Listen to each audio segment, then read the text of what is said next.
the screen, my beard is down to here. Oh, nice. So, Nice, dude. But he shaved it for charity. No, for real? That's cool. Yep. He did. Yeah, we had a Is great. that going to end up on somebody's head or something? Hey, I want mine, huh? No. Probably. It's just a mohawk. Actually. Josh. All right, so you should Don't see the Twitch stream up live. Hey, good to see you, Josh, Iculus, McCabe. People will be piling in here. I know it's going to be a big night. Yeah, we're already at 32. Yep. Oh. No, it's gonna be a huge night. I've promoted the living crap out of this, and Yeah. oh, we got some El Tazimi. Okay, thank you so much. Yeah. Yeah. Oh, Seth Monkey, good to see you again. Thank you for the sub.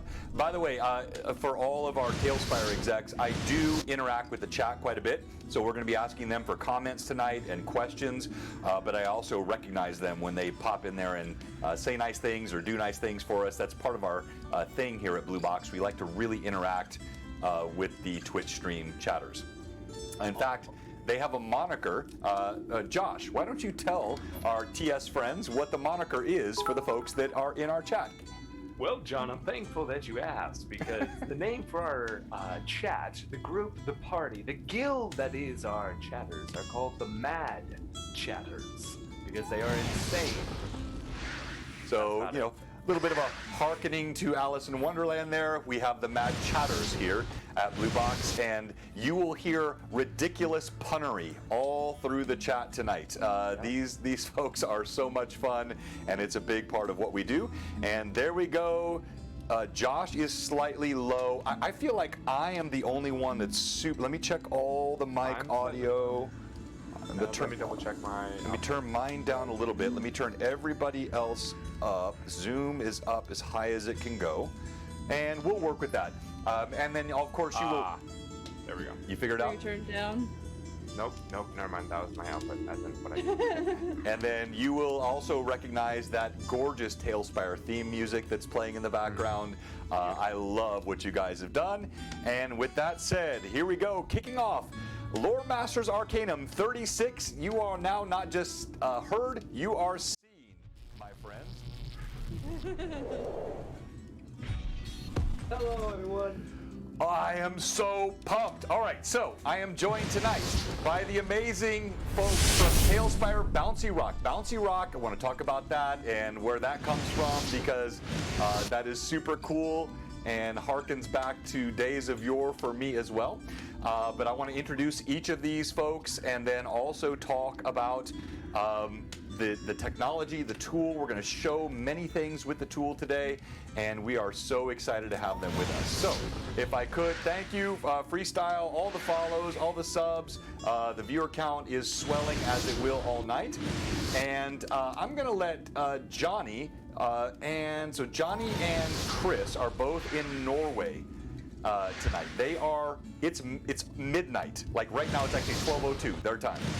So they are joining us from across the globe, and we are so appreciative. So I'm going to let Johnny and Chris introduce each of themselves, and then we'll go to Jason, who's not making quite the same sacrifice, but will let him introduce himself. And Johnny, go ahead, kick us off. Yeah, so I'm Johnny. I guess I'm the project lead on Tailspire, and I do most of the gamified stuff in the engine, as well as responsible for the overall visual feel of the game. Yeah, and so you were one of the co-founders as well, right, Johnny?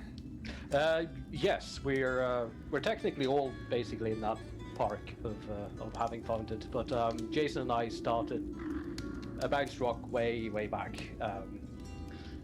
in the Neverwinter Nights days. Yeah, well, you just scooped on me because I'm going there in a minute, my friend. I'm sorry. No, that's fine. No, that's fine. I should have left that for later. But yes, yeah, and so you joined in 2008 with Bouncy Rock, right? Excuse me, sorry? You joined Bouncy Rock in 2008, is that right? Jason and I sort of started Bouncy Rock in 2005, I think it was. Okay, so I had 05. I looked at an interview. I guess it had bad information. So quite possibly. Yeah, I think it was 2005, wasn't it? Yeah, so 05 is what I had for the founding. Yeah. Okay, great. All right. 2000. Every exactly. It's every time the question is asked, it's a different year. Yeah. 2023, actually. Yeah. There we go. 1946. All right, Jason. Hi everybody, I'm Jason. I do the 3D art, the music and sound effects for Tailspire, and yeah, I've been having a great time doing it. Been loving the feedback so far. You guys are great. The community that's building around this is amazing, and yeah, that's all I got to say for now. All right, great. Chris. Yeah, I live in the engine. I just try and make things go a little bit faster. That's basically what I do. So if it's just under the hood, I'm probably lying around there. So I do some of the back end stuff, and yeah. That's kind of And it. Chris, you sounded the quietest to me, which is odd because I know you're super technical. But if you have the ability to pop up your mic just a bit. Yeah, sure, no worries. Yeah, but I've got the music down super low. I'll turn it down even further here. And all right, let's jump into it. So this amazing tool, TaleSpire, it is something I have dreamed of since I was a little boy. I am turning 50 in 2 weeks, and we got a con that's happening here. Shockingly, people are actually coming. I don't know why. And I started playing when I was 7 years old. If we have a really good show tonight, I may tell you some stories about that toward the end of the show tonight. And they're kind of suitable for work, a little bit on the edge. But I always dreamed of having a tool like TaleSpire. So when I started playing, my first computer was a Radio Shack TRS-80. I don't know if anybody of you knows what that is here. Maybe so 16 kilobyte programs, basic programming, tape cassettes that you would load your programs up, and the Commodore 64 came out and had these cool like color graphics. What is this? And started expanding my mind in terms of what could be done with digital stuff for D&D. Then, as it evolved, there was this synergy point, which is Neverwinter Nights. And I want to talk about that in just a moment. Let me start off, though, with a question for Johnny. Johnny, you are listed as the lead potato. Please tell me what that means. Well, as a lot of people who have used potatoes growing up and stuff like that, it's quite a versatile thing. So it's primarily a reference to the fact that I tend to be used for everything when I've been sort of going through my game development career. I've never been in one specific discipline. I've been all over the place, from art to programming to game design to whichever. So I took that title primarily because that's sort of what I've been doing for Bouncy Rock as well. I tend to just do a little bit here, a little bit there type of thing. So that's my reason for that title. It's not that spectacular, but that's the listing that I've chosen for myself anyways. No, I like it. And so, Jason, let me go to you. So this whole thing with Neverwinter Nights, I already loved your tool. I missed the, shame on me, I missed the Kickstarter, and you had a hugely successful Kickstarter. But when I found it, it was one of my viewers, Robert Phantom NJ, I think he's in the chat tonight. He posted it in my Discord, and I happened upon it. It blew me away, but it immediately brought to mind for me the days of yore with the original Neverwinter Nights.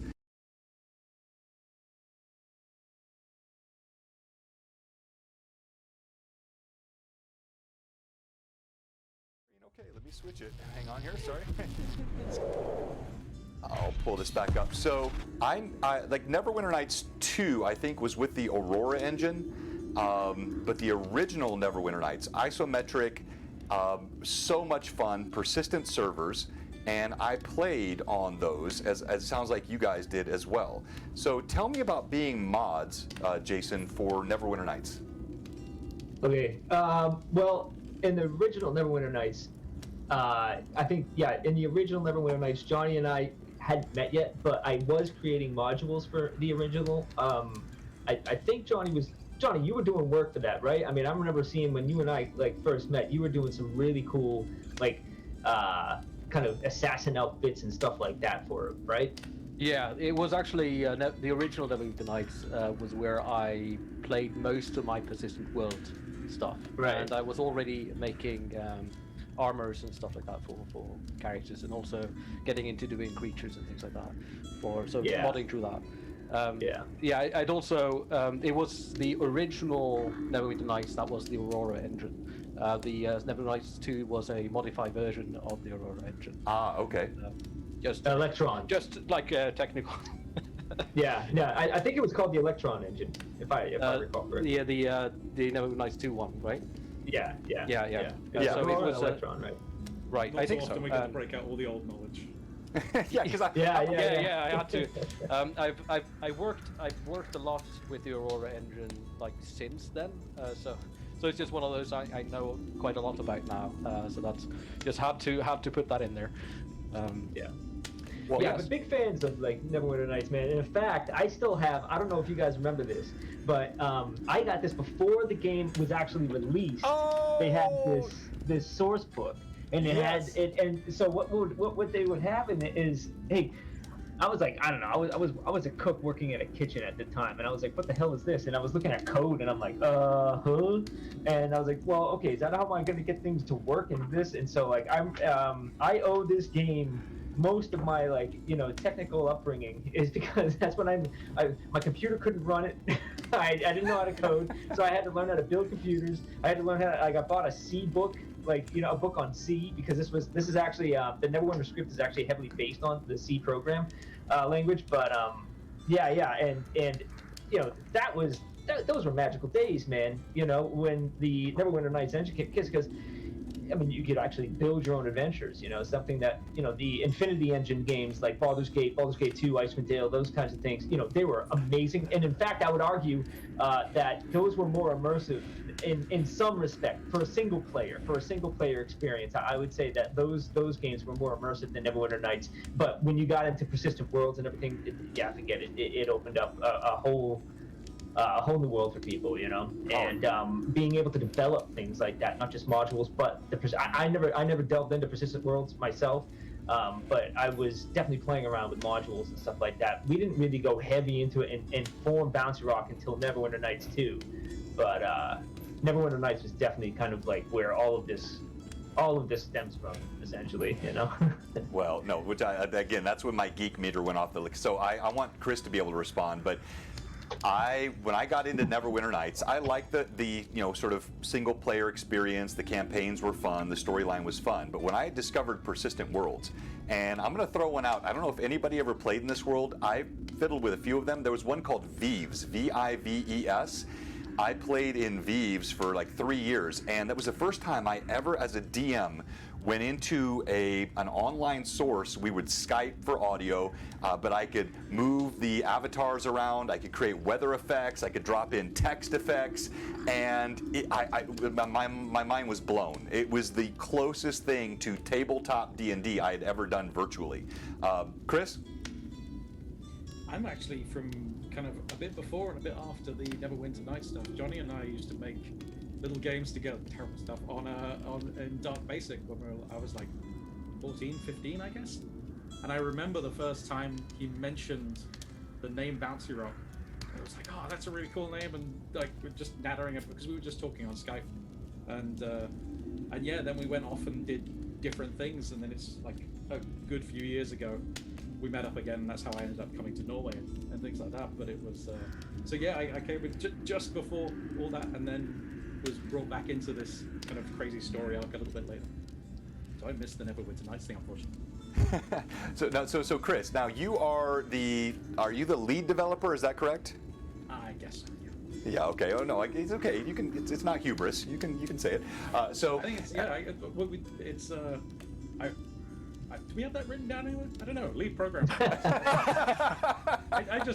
They just point me at things, and it's like, let that go, and I go, okay, that'll go. I think it's fair to call you lead developer. That's. There we go. I have just gained a title. Congratulations! You heard it here first. I'm done here. An exclusive. So I guess the reason I asked that is that I'm watching the pace of development. and it blows my mind. Now, I know this idea started, I think, in 2016, 2017. Looking back at some of the articles, the Kickstarter really pounded in 2019. But you guys have been working on this for quite some time. Now, I'm watching updates. Of course, we're still in beta, early release, and you got to admire what they've done in early access. It's incredible. We just had a new content pack that was released with things like gnolls and palisades for orcs, and but every single day it seems like you're releasing an update. Chris, do you sleep? More now. Post-release, a bit more. Yeah, it's been really cool. The content stuff is awesome. Like, the content crew are just incredible at what they're putting out. And yeah, I mean, there's so many. The good thing about leaving lots of bugs in the game is there's lots for you to do. So yeah, I'm just kind of I'm just running around fixing up like lots of low-hanging fruit at the moment. But there'll be some bigger feature work to dive back into soon. Which is, well, it's gonna be neat. Very nice. It's gonna be great. Very nice. All right, so let me open it up to, I want to have Josh and Evelyn be able to jump in here in a moment as well. But for the entire TaleSpire team, I want to ask you, when you started this, did you envision the tool becoming what it is? Did you see this in your minds 4 or 5 years ago? Because honestly, what I'm seeing is something that is going to revolutionize Dungeons & Dragons. I've played this game, as I said, for 40 years. And what you have created, it's like no other VTT. And I've nothing against Roll20, nothing against Fantasy Grounds or other systems that are out there. But what you have created, well, I'll show you this maybe a bit later, but you can probably see behind me, there's a ton of physical terrain. I've got hundreds of minis, I've got paints. I've invested in physical terrain because I looked at these other tools and I felt like nothing could really replace that three-dimensional immersion that I could create on my own table with my cameras and my terrain until I found your tool. Did you see it as it is today, or has it grown even more than what you thought it would be? Any of the three of you? Well, okay. Short answer is no. It started very much nothing like this, and it actually, when we first were thinking about a game to make, it was like, I don't know, something with 3D miniatures and a tile thing, something you can play on your phone in the lunch line that is playing out something like a Castle Ravenloft board game or anything like that. But it evolved so quickly. I remember putting together a tiny bit of something, and then Johnny took it from there, and it just went, and it completely changed. And even still, we're not exactly sure what it's going to become. We don't really have too much. Everything has been organic, but I'll let the other guys talk about how they, So I want to ask Johnny to go next, but before I do that, Jason, I want to tell you that the thing you just said, which encourages me so much, is that you don't know where it's going to go. That is what I love to hear, because I think this tool has limitless potential, and even whatever vision you initially set out with, which is probably evolved, I think it's going to get bigger and bigger and better, and I'm just hoping you guys can continue to imprint your stamp on the vision for the tool before the inevitable acquisition of Bouncy Rock, because sorry, I'm a business guy. I see it. It's going to happen. Johnny, same question for you. Like, where's the tool today compared to where you saw it? So, yeah, well, what Jason was saying is definitely correct, that we were envisioning mainly the aesthetic of what we're seeing today in a type more of a traditional RPG type of experience, right? So we did like this test where we made ours like a quick rule set to go with it, but we just went in there without coding anything. We had the dice, we had sort of like a preset dungeon, and we just played it. Jason and I, as a multiplayer like type of experience, and it was the feedback that we got on Twitter and things like that that made us go in the direction of making something more like a virtual tabletop. It did happen fairly quickly after the initial prototypes and stuff that we did. So I think the vision of what it is today is a lot closer to where we wanted to bring it. the path or sort of the journey there has been us sort of putting limitations on where we wanted to go, and then getting to a point where we discover that it makes sense to break these limitations, and then pushing it further. Like, for instance, the biggest one was building vertically. Because even in 3D, the first things we were doing were sort of building traditional 2D, just sort of going, just dragging out some things and sort of placing it like that. But the map was essentially 2D. And then there was this question of, can we sort of build multiple levels and build verticality? And it took like a couple of hours to see if that worked. And that sort of changed the game like forever. And also the complexity of it, because the moment we added the verticality of it, that's basically where all the complexity of this comes in, and why we can't look at so many other examples of how they've solved these problems. So with verticality was the biggest change, and then initially we had the floor system, so there was like a set number of steps that you could go up, and that was cool, but then we discovered that we sort of want more of an organic feel to the vertical space as well, and we made that more freely. And I feel like we still haven't completely solved some of the issues associated with having that verticality. For instance, how to cut into things and how to make sure that players can see what we want them to see and stuff like that. And that's still going to change and sort of happen more organically as we find good solutions for those things. So yeah, it probably changed a lot more in the beginning, and since then it's sort of just more slowly evolved into what it is today. But much like what Jason said, it is really important that we don't really know. We have our visions of where things are going to go, and we have like things that are important to us for sort of how things are visualized and like keeping down on the clutter and things like that. And then we also have people coming in with a lot of suggestions, which is it's going to be a combination of those things, I think, where we take it from here, the things that we want and what people want. Yeah, so I want to talk about that in a second, sort of what you're getting from the community and what people are asking for. But before we skip on from this, I want to make sure Chris has a chance to respond. But real quickly, Jason or Johnny, one more thing to follow up. And yes, I mentioned I'm turning 50, so occasionally these glasses will go on tonight. So you talked about the verticality. Something else you've talked about previously is stylization, and the stylization that you have, you use the animation curve objects in Unity. What was the vision behind that, and how is that presented both benefit and challenge? There were, for us, it's primarily been a source of benefits. The initial thought behind doing it was twofold. We wanted to be able to produce assets quickly and not having to think about the topology for an animated model, or sort of like the how and rigging them and animating them and stuff like that. Making sure that they stayed static was important just for being able to push out a lot of content. The second thing we wanted to try to achieve is to only aid the theater of the mind type of thing, not try to fit in or sort of try to visualize everything. We want enough there to like help people get into the mood of the game and sort of help immersion, but never take away from this idea that, oh, this character is holding something and doing something and all that stuff. So it was very conscious decisions on both of those parts. And I know people say they want animations and stuff like that, and we try to do things through emoting, which is sort of bouncing things around, right? Right, or your magic around. Missile kind of flies over and smacks something. And things like that, and I think that's fun.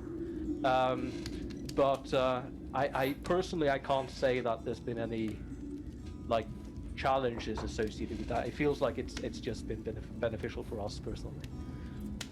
No, so I love that. And Evelyn, if you are keeping track of the chat, I know we have some questions and some comments in there, so I want to come back to a couple of those. We've got an abundance of them. Josh, I'm going to let you fanboy here in a second.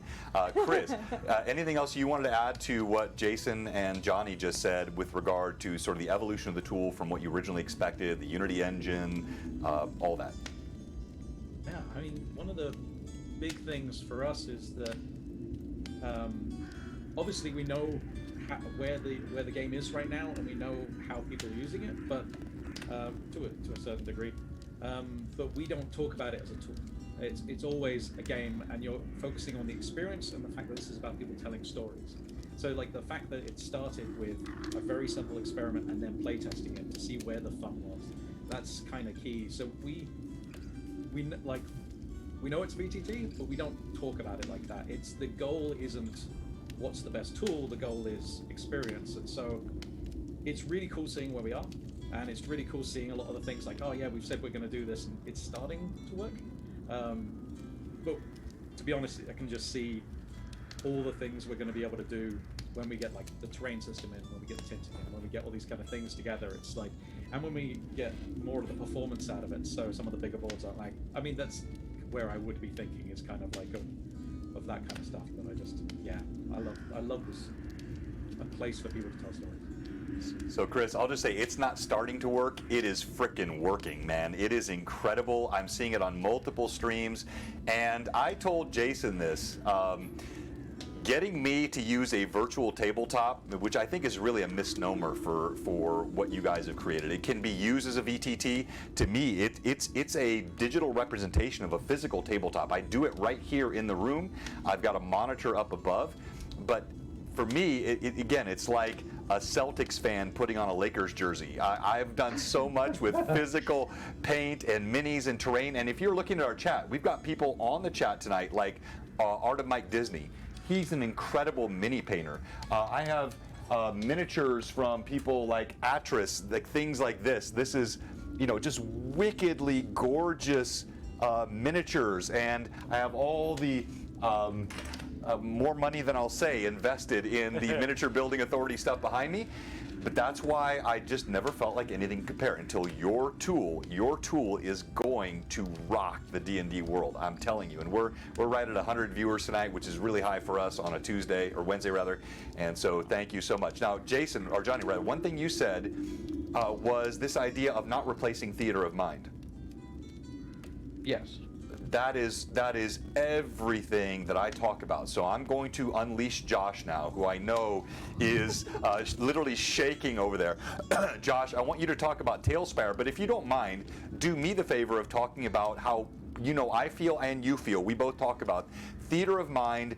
D&D started in basements and bedrooms and closets with nothing but some graph paper and a couple of janky looking. I've got some dice here, which are from the original basic edition. You can see how nasty looking that die is. This is from the original late 70s basic edition die. Josh, go ahead. Where to start? Okay. So for those that don't know, I kind of gave the disclaimer to the incredible head honchos of Tailspire and Bouncy Rock because I've become addicted to this in the past 2.5 weeks. As I am a DM that I like having everything planned. I like have everything looking the way I would want it. And as a kid, I was like, okay, I'm not going to go down that path. But just like the thought of wanting everything to be perfect the way I envision it. And Tailspire has pretty much done that for me. And it's very dangerous. As I've jumped into this program, I can give you the exact number now. I have spent in the past 2.5 weeks, mind you, 110 hours, 110.6 hours on Tailspire. I don't need sleep. Sleep is for the weak.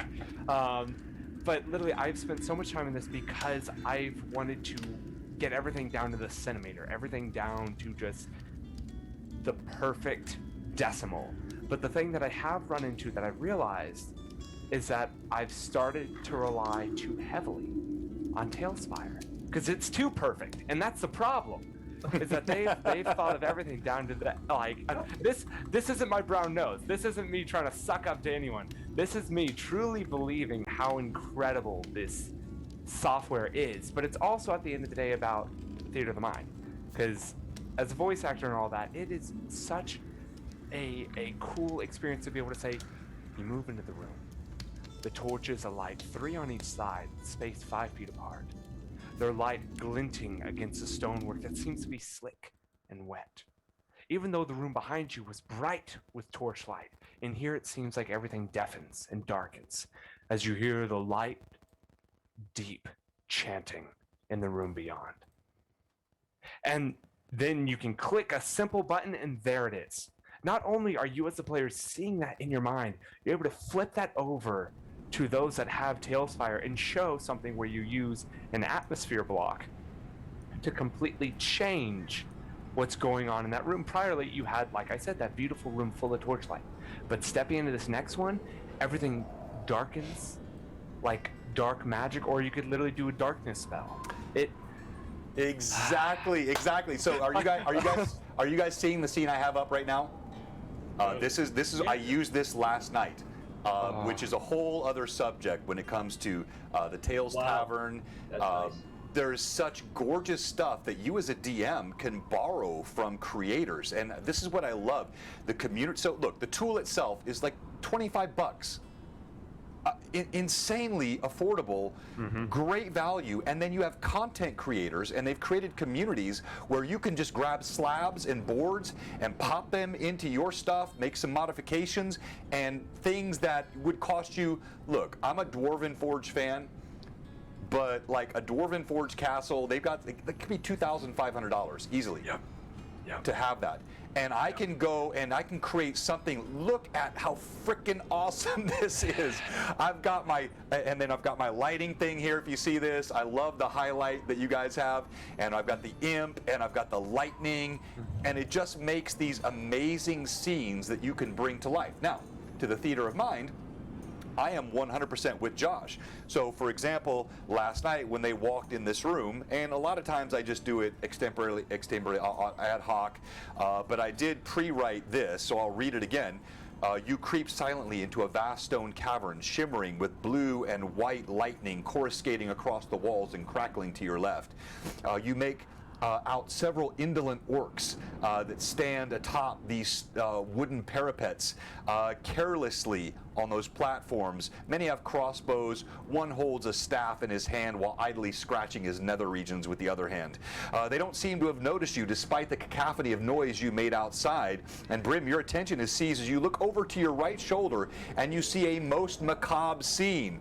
Several bleached skulls that sit atop a wooden bridge. Father Aaron standing behind it, chained with iron, his body bloodied and bludgeoned.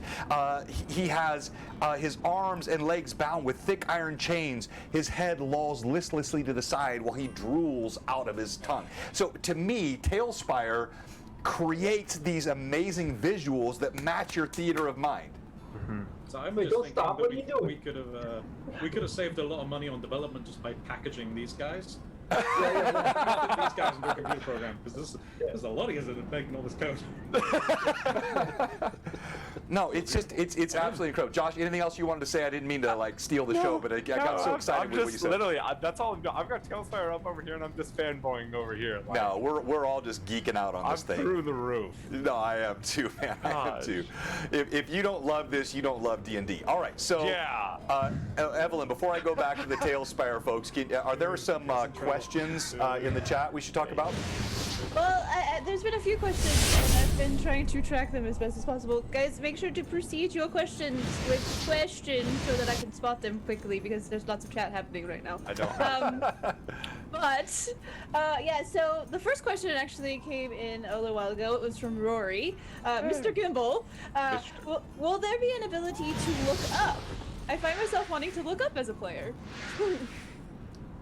Why? Okay, so I'm gonna create an adjunct question. By the way, thank you to everybody for following, and please, if you are watching us tonight, you need to do two things. You need to go buy TaleSpire, even if you have to beg your grandmother or someone to give you money. This tool is incredible. Support it. I'm going to give away 2 TaleSpire licenses tonight. I also want to talk to you guys about Ilistari and Demongund, or whatever you pronounce his name. You got some content creators doing things like Death House that are just insane. I'm supporting their Patreons, and I want people to support these content creators for TaleSpire as well.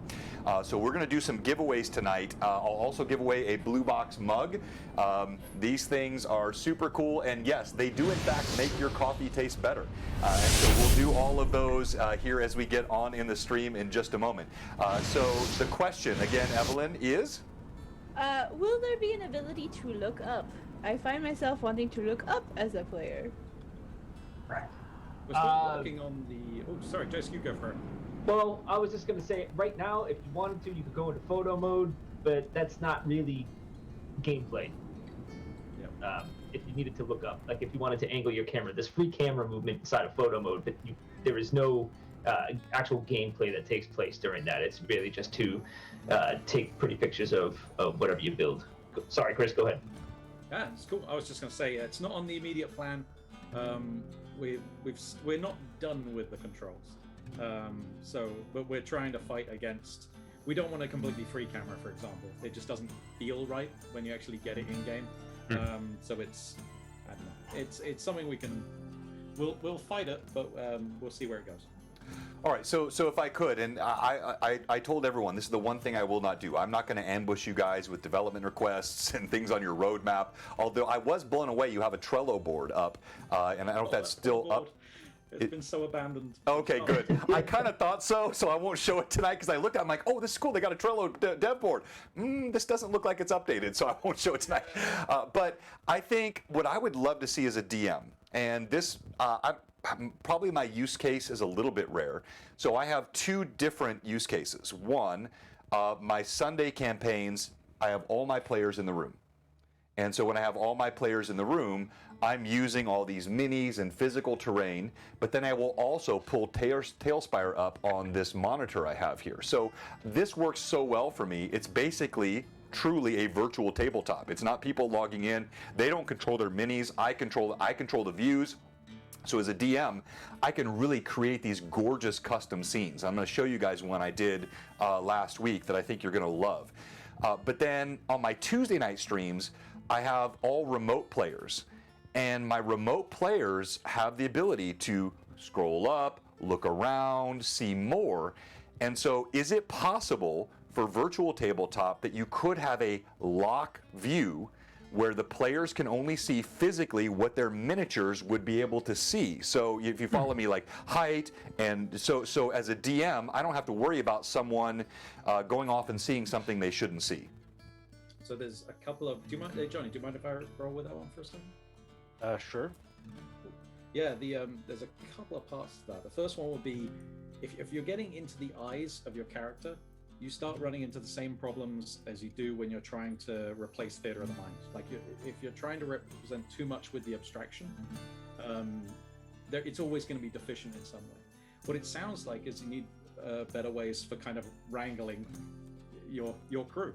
And that's something that we would look at as the thing to solve, rather than if we put them inside the eyes, then that'll work. Because then you've got to control your mini turning around to be able to look at things, which isn't really how you feel when you're in a space. You don't think, I must turn left and look over there. You just kind of do it. And so the abstraction is almost, I would argue, better. All right. No, I love that, Chris, and believe me, the last thing I would ever do is argue with you, because man, you know so much more than I do.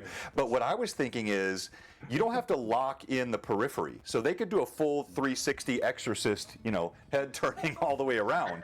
But what they can't do is go 200 feet up or 300 feet to the right. So if I could keep them locked into a reasonable perspective where they don't have to turn the mini, they could rotate around, they could have the angle up, angle down. It's just a thought, and that's the last thing I'll say about that, because I definitely am not trying to ambush you guys with dev requests.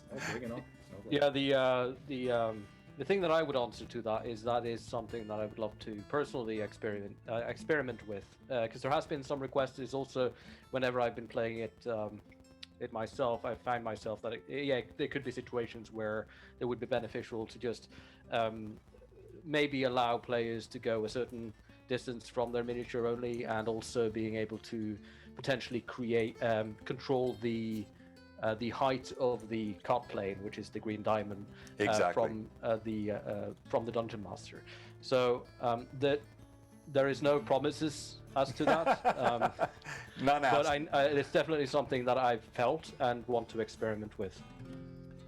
All right. No, no, definitely. I'm not extracting promises. There are no notes being taken here. Yeah, there are 116 people watching you right now, but that's all. All right. So Just between us and them. yeah, just between us and them. All right, Evelyn, what other questions are popping up?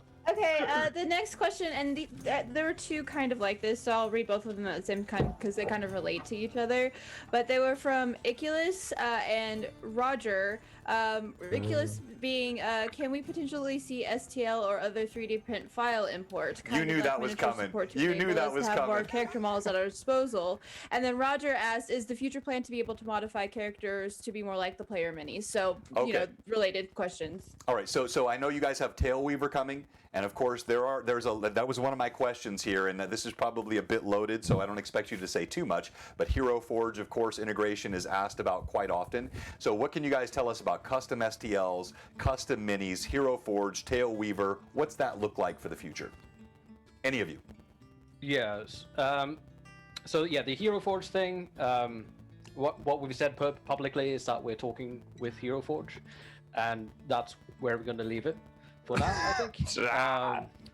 And as far as just general things, as you mentioned, Tailweaver will be coming out at some point, which is the Unity project we use internally to get models into the game. So it's the process of setting up miniatures for getting them into game, also as well as setting up tiles and things like that, because there is a little bit of a setup process to do that.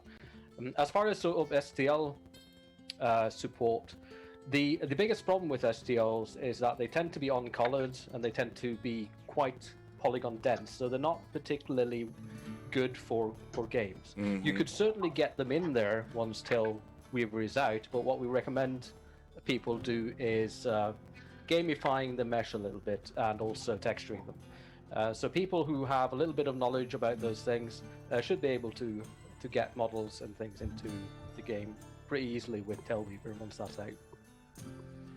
Yeah, and I think the minis is the much bigger thing. STLs would be nice, but as you said, I mean, they're so variable. There's so much nuance there that could interfere with the tool. I would like to see that, but that could be well in the future. I think that everyone is just wanting models and minis. And you guys have done a great job. By the way, I love the Chimera. Super cool mini. Also, I used your Ettins last week, and those close-ups on those Ettins are wicked looking. All right, Evelyn, what other questions do we have? Okay, so Alistair Ambrosius asked, is it going to be compatible with pixel dice? I don't even know what that is. Gentlemen, do you? Chris? Ordered a dev set. And that's Yeah. as much as we know.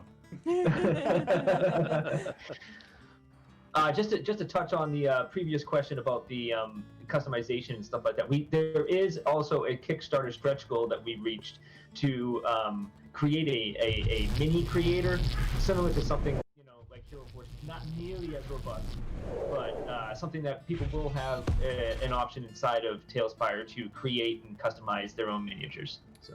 Right, and is that what Tailweaver? Tinting coming at some point, so you can actually tint the current models. It's going to be rolled out even when the feature is ready. It's going to be rolled out over a little bit of time because we need to add that support to every single mini, and that's even though I think we've done a pretty good job of readying things for that. It's still going to be a bit of manual labor to get every miniature ready for tinting.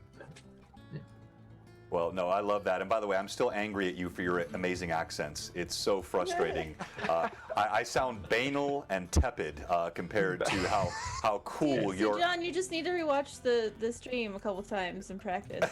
Yeah. Well, I'll be excited to hear that. Don't think I can't. I certainly can't. But, Oh, gosh. All right, so I love a working question hard. I saw from Patrick, Canadian Ancient Gamer. Oh, by the way, Canadian Ancient Gamer, Patrick, he's on tonight. He is such a patron of all things D&D. He continually sends both Lord Gazumba and I guy. I got these 2 yesterday, so I have 2 of these. I'm going to give one of them away here this coming Sunday. Greyhawk Adventures begins. All kinds of wonderful content. My Tuesday night games are in the world of Greyhawk, which of course is the original OG, which is, I guess, redundant, original OG, campaign world on Tuesday nights. But Patrick asked, what is your favorite gaming system or gaming world? And I would love to know from our TaleSpire friends. I know you're probably spending all your time looking at bits, but what do you actually like to play? Start with you, Jason. Okay. Well, I mean, lately it's I'm into old school essentials. I think it's the best artifact, as Runehammer would say, the best artifact of Dungeons and Dragons. I think modern Dungeons and Dragons. If you go into and look at like an old school essentials book, the way that it's represented, formatted, all of that, that's my personal favorite.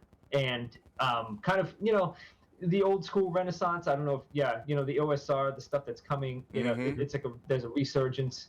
I'm really just getting into that these days, and it's very simple. More kind of rulings than rules. A lot more kind of player agency and less. Like when you have like skills on a character sheet, sometimes that limits what your character can do. For instance, and if you're anybody that wants to play. I mean, just because you are a bard and may not have, points in athletics, that doesn't mean that you can't, jump across the pit of spikes, you know what I'm saying? And have, I mean, I like the old school Renaissance kind of thing for more like the person at the table solving issues than numbers on a character sheet. That's kind of where I'm starting to kind of head. I don't get me wrong, 5th edition is quite amazing, but that's kind of where I'm at these days. All right, Jason, it sounds like you have been spying on all of my streams. You just hit my exact philosophy. I love the tools, and I don't play 5e, although I love D&D Beyond. That is wicked cool. But I think, I'm playing basically 3.5 as a basic system. I love Runehammer, also a very cool system.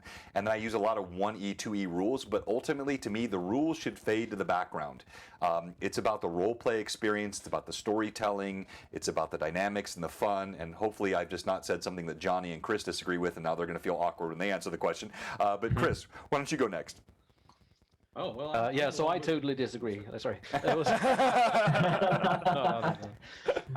Sorry, was it Chris first, maybe? Yeah, go ahead, Chris.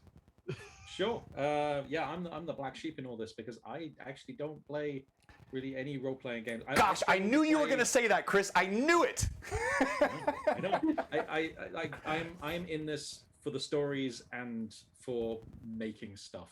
I love creativity tooling and stuff like this, and there are tools inside TaleSpire, so I get to flex all that. And then there's just knowing you're building something where people will be and tell stories and experience things. That's the kick. But if I play anything for more than half an hour, I tend to get excited and go back to coding. So I'm All right. So I'm going to make it a personal goal. I'm going to have you on one of my Blue Box streams, Chris. You're going to play a character, and you're going. You are. He's like, no. I really don't want you to have goals you can't achieve. Well said. All right. An unreachable quest.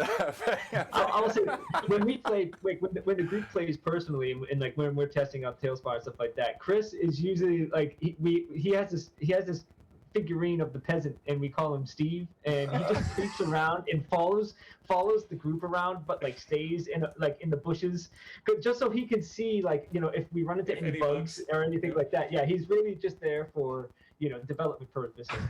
He's legit. I'm between your walls, reading your logs. That's what's happening. Yeah. All right. Gosh, Chris on the walls. I still maintain. I'll take that challenge, Chris. Blue Box could change your mind. You play one stream with me in my game, you will change. All right, go ahead, Johnny. Yes, so I'm actually pretty boring currently, and have been playing primarily 5th edition, and it comes down to, as you mentioned, like D&D Beyond, because it's so accessible for a lot of players, especially when playing TaleSpire and pretty much everyone I know are game developers or something like that, so they have 2 monitors.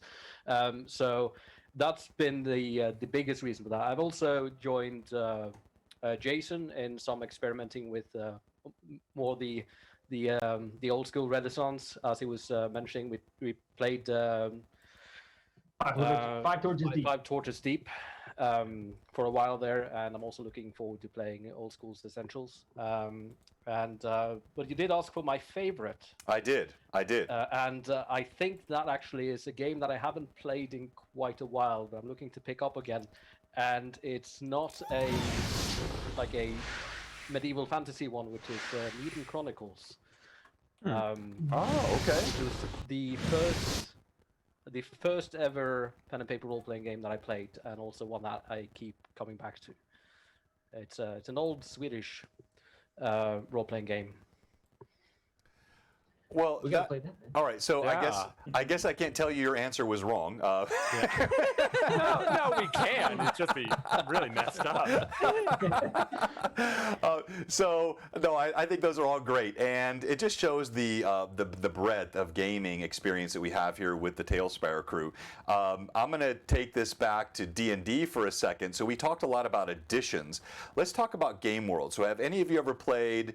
And I did want to do some of this tonight. I know we're going to talk a lot about the tool and the tech, but we're ultimately all gamers, except I guess Chris apparently. And so we want to talk about things that have been influential to us. Did you guys ever play Greyhawk, Forgotten Realms, Dark Sun, Planescape, Spelljammer, any of that stuff? Yeah, I started playing D&D back in 91, 92, and that's, the second edition, of course, was campaign. I mean, they just went everywhere, right? Right. Ravenloft, Dark Sun, Spelljammer, Forgotten Realms, Dragonlance, all those things.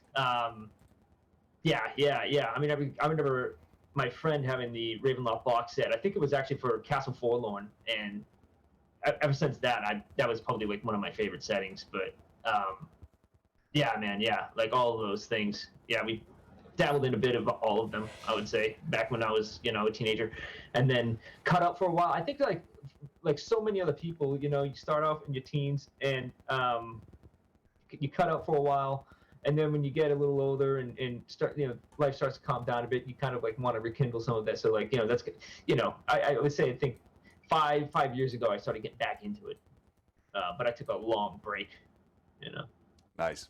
Anyone else before I move on? I've only really played D&D at Forgotten Realms personally, or sort of just worlds that we've created ourselves. Always wanted to try both Dark Sun and Spelljammer. Yeah, because that's been intriguing, but I've never had the chance. So highly recommend. Spelljammer I've only played a little bit of. I've always said, and you can look back, Neverwinter Nights is something I've talked about on my Loremaster's Arcanum for over a year. Evelyn's tired of hearing about it. Dark Sun is also something I've talked about. I prefer the traditional sort of medieval tropes for D&D. I like the original sort of Greyhawk gaming world, which is for Forgotten Realms. I have enjoyed doing things like post-apocalyptic. That to me is a fun genre to play. But Dark Sun was the sort of best variant that I ever played in D&D, and if you guys haven't checked that out, it's second edition. It's really old, but it's a lot of fun. All right, so what you're seeing now, this is something that I showed.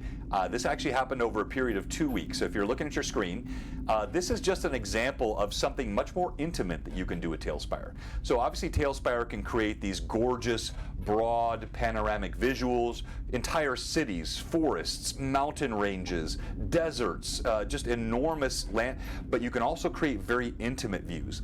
So I'm going to let Evelyn talk about this because that's her character that you're seeing on the screen. And Evelyn, tell everybody what happened here, and I'm going to show what you can do with the visuals of TaleSpire. All right, so this is part of our Sunday campaign. This character is an Aasimar Skald Paladin of Sarenrae, and she is, her name is Irda, and she found herself in a trap that was triggered by her being lawfully good aligned, and was stuck between two walls sealed into this room as the room slowly flooded, and she was trying to figure out how to get herself out because she was trying to protect the rest of the party from this trap that they saw coming. But yeah. All right, so as you watch this, so she got trapped here, the stone walls came up, and then the water level rises. And if you're watching on Twitch, you can see how, so as a DM, I did this gradually, bit by bit, describing, narrating the scene. She was panicking. She was moving around quickly, looking for escape. Her comrades are on the opposite side of the wall, pounding on it, doing everything they can, looking for ways to open these walls. And as the water level rises, ultimately it goes over her head, and I can show, look at this here, if I can get this just exactly right. I can show sort of the area here where there's a couple feet of spread between the water level and the ceiling, and then I scroll down and I get this beautiful Tailspire green bubble underwater effect. It was like the stream was going wild with the capability of this tool, still using theater of mind. Much description happening from the DM, a player panicking, running around, but the tool then augmenting and really creating this gorgeous visual. Bravo, bravo, bravo, my Tailspire friends. No, beautiful moment, man. That's really cool. Things like that, yeah, really. I don't know. I love seeing stuff like that, you know, and just knowing that this helps facilitate those memorable moments in people's gaming experiences. It's really, really cool, and it never gets old. It never gets old, especially hearing what you guys did there. It's really cool. It's so cool now that it's out for everyone as well, because we're seeing more streams of people playing as well as building, and that's just such a kick because you actually get to see, here's the stories. It's lovely to see the building, but it's so cool to see people having those moments. It's the best. No, well said, Chris. And I think if you're a busy DM, so I run 4 different games. I stream 3 times a week. You talked about having multiple monitors. I'm looking at 4 different 4K monitors here in this room because I move between internal visuals and external. I've got 5 4K cameras. I've got Tailspire running. Your application is the first one that has actually really pushed my PC, which is something I mentioned to Jason. So let's kind of shift there for a second. On my Tuesday night stream, we have the players all over the country joining in, and Tailspire can be a very resource-intensive application. Now, hey, I'm running 4K. I've got the full 4x anti-aliasing. I've got all the shadows, I've got every single thing turned on. So I get that on my machine. But is it realistic to expect over the next several months or year that the resource consumption of Tailspire could become something which will be more accommodating to people that don't have ridiculously high-powered machines to run higher res? It's definitely the goal. There's some places I can see when I'm looking at the profiler that I'm balancing here between going full nerd into it and just kind of No, go. Hey, we got a lot of nerds here. Please go full nerd, because I've got your UI settings up here, depth of field, your clock. So go as nerdy as you want. I would love it. There's some of the jobs that are capturing the scene for the reflection probes are running on multiple threads, and for some reason, jobs that look like they should be able to run at the same time are running one after each other, and I don't know where the dependency is coming from. And if we can work that out, we can get a decent percentage speed improvement for not much work. That would be really cool. So that's something that's on the kind of short, medium term list of things to do. Getting things, obviously now we're out in more places, there's a lot more laptops being involved, and which generally means a lot more integrated GPUs. Right. And optimizing for those is a skill on its own. And I haven't done it before, but I can learn it. But it's just something that is going to be dedicated time. Okay, now we're going to do this kind of device, and we're going to focus on that. And then it's just, some things are going to wait on optimizing just because they need to take shape first. So obviously the terrain system needs to be made before we really panic about how it performs, just as long as we're being mindful that what we're doing can be optimized. it's been quite the journey through the beta to go from using Unity's standard object model to something a bit more custom, which has allowed us to get a lot faster. But more than that, it leaves a lot of things still on the table that we can do. So that's kind of like yes, but to what degree? I'm afraid we'll just have to see. No, that makes perfect sense, Chris. And honestly, integrated GPUs on laptops, you can only expect so much performance from. And you're giving incredible visual acuity. I can run 4K with it's amazing what you guys have created. So you can't expect that someone who's going to run that on an integrated GPU laptop at the full resolutions. But even if it's like a nerfed version, so one of my players, she called her it's actually a desktop, I think. She called it a potato because she couldn't even run it at 640, 480 without things bogging down. But also running, Twitch at the same time and Zoom. So you got all these different applications. And my only goal is to make it more accessible. I love how it performs on my system.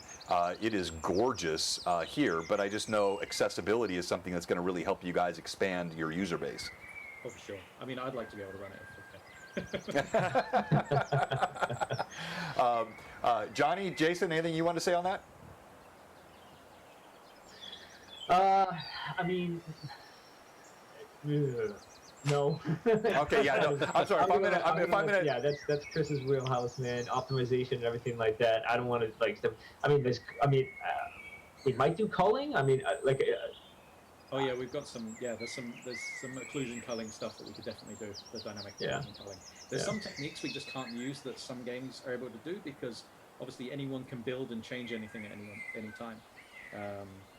So that it kind of it forces you into some interesting techniques, but it's cool. Yeah, that makes sense. And I guess for me, when you're the chat's blowing up here, Evelyn, so I'm sure you have some other comments and questions we should get to. But when you're looking at what you see on the screen and how it impacts your resources, how much does the size of the board matter? Is the application on the back end loading sections of board, or if I have a massive city, which is a huge board, is that going to create more of a GPU, CPU, RAM load on my machine, or is it going to pan and move as I move my camera if I'm the player or the DM? So I mean, to a degree, more is always going to cost you more. Oh, that's the kind of obvious bit of it. But yes, we are going to be doing more with unloading things that are further away. We do stream in chunks already, albeit fairly large chunks. The world is divided into.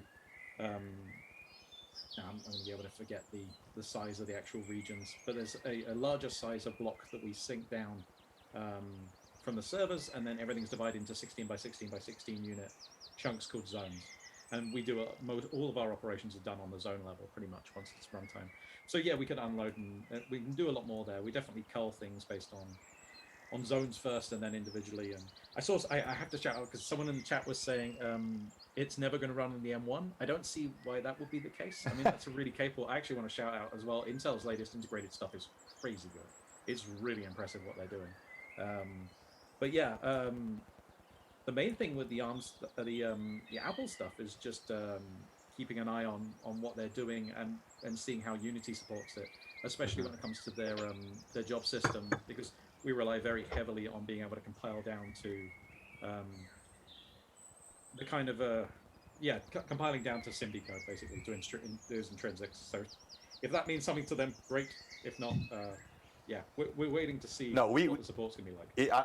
I'm sure it does to a large portion of our audience. We have a lot of people that are very, very techie and geeky that watch our show. So I'm sure there are some that was made no sense, but there's a lot that did make sense too. Evelyn, I'm going to switch over to Josh here in a second. Josh, are you ready? Because they wanted No, of course. I haven't been building whatsoever. They wanted to see some... I've been totally a part of this chat. Nice. Live building. So Josh... ADHD is not fun when you got like Tailspire and this, and it's like, yes, I'm listening, but my gosh, this is so perfect. Yeah, I know, you're just...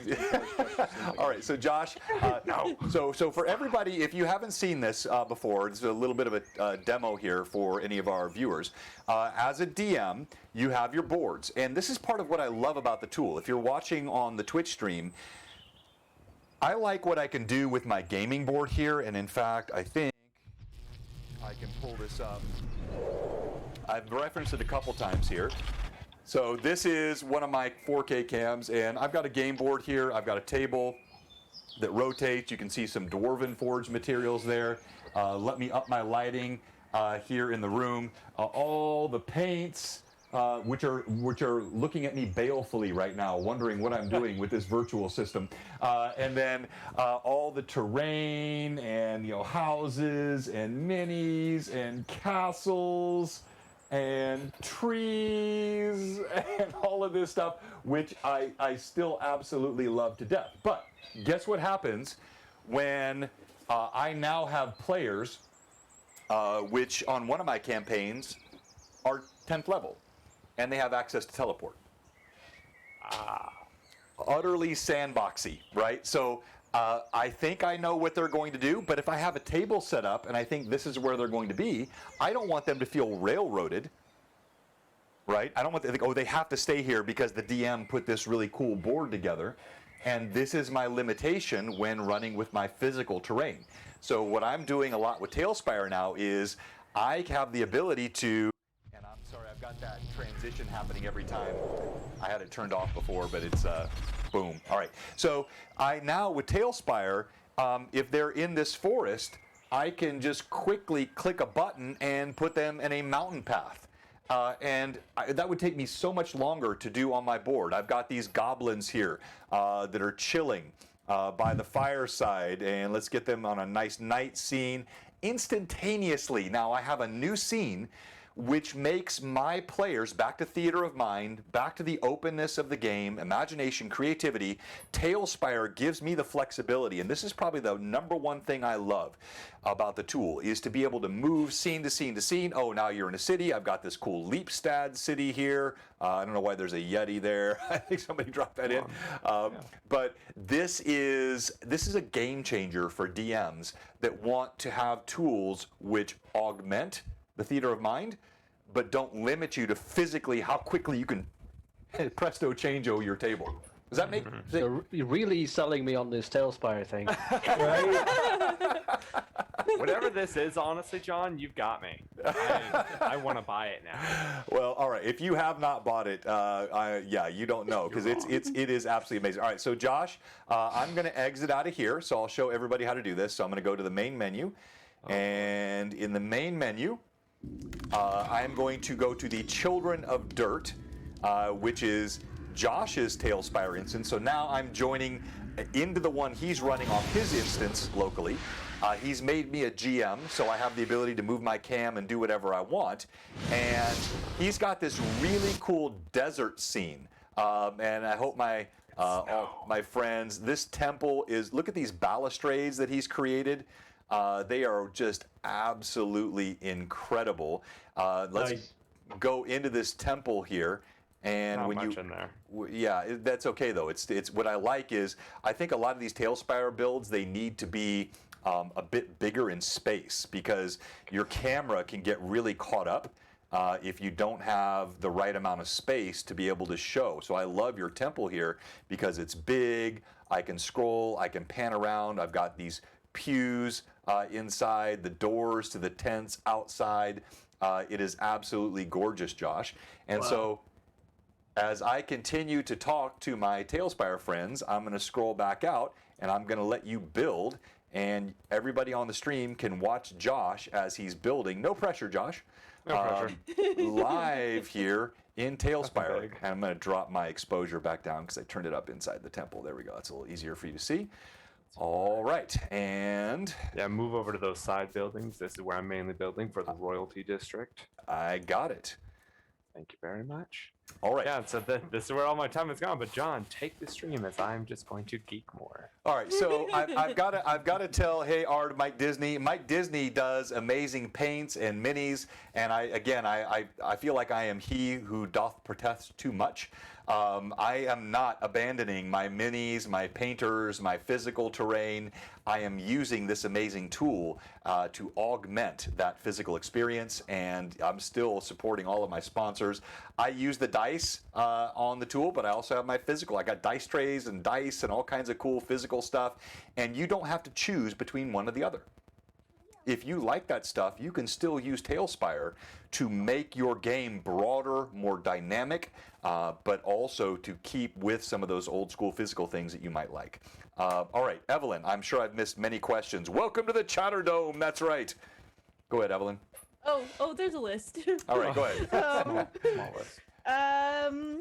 There were a couple of questions related to DM integration sort of things, like would it be able to be tied in where the character sheets and notes might be accessible for DMs, and if that's going to be a thing for 5e or for just D&D in general. To summarize a couple of questions. Yeah, well, I was gonna wait for one of you guys to take it, but yeah, go ahead, John.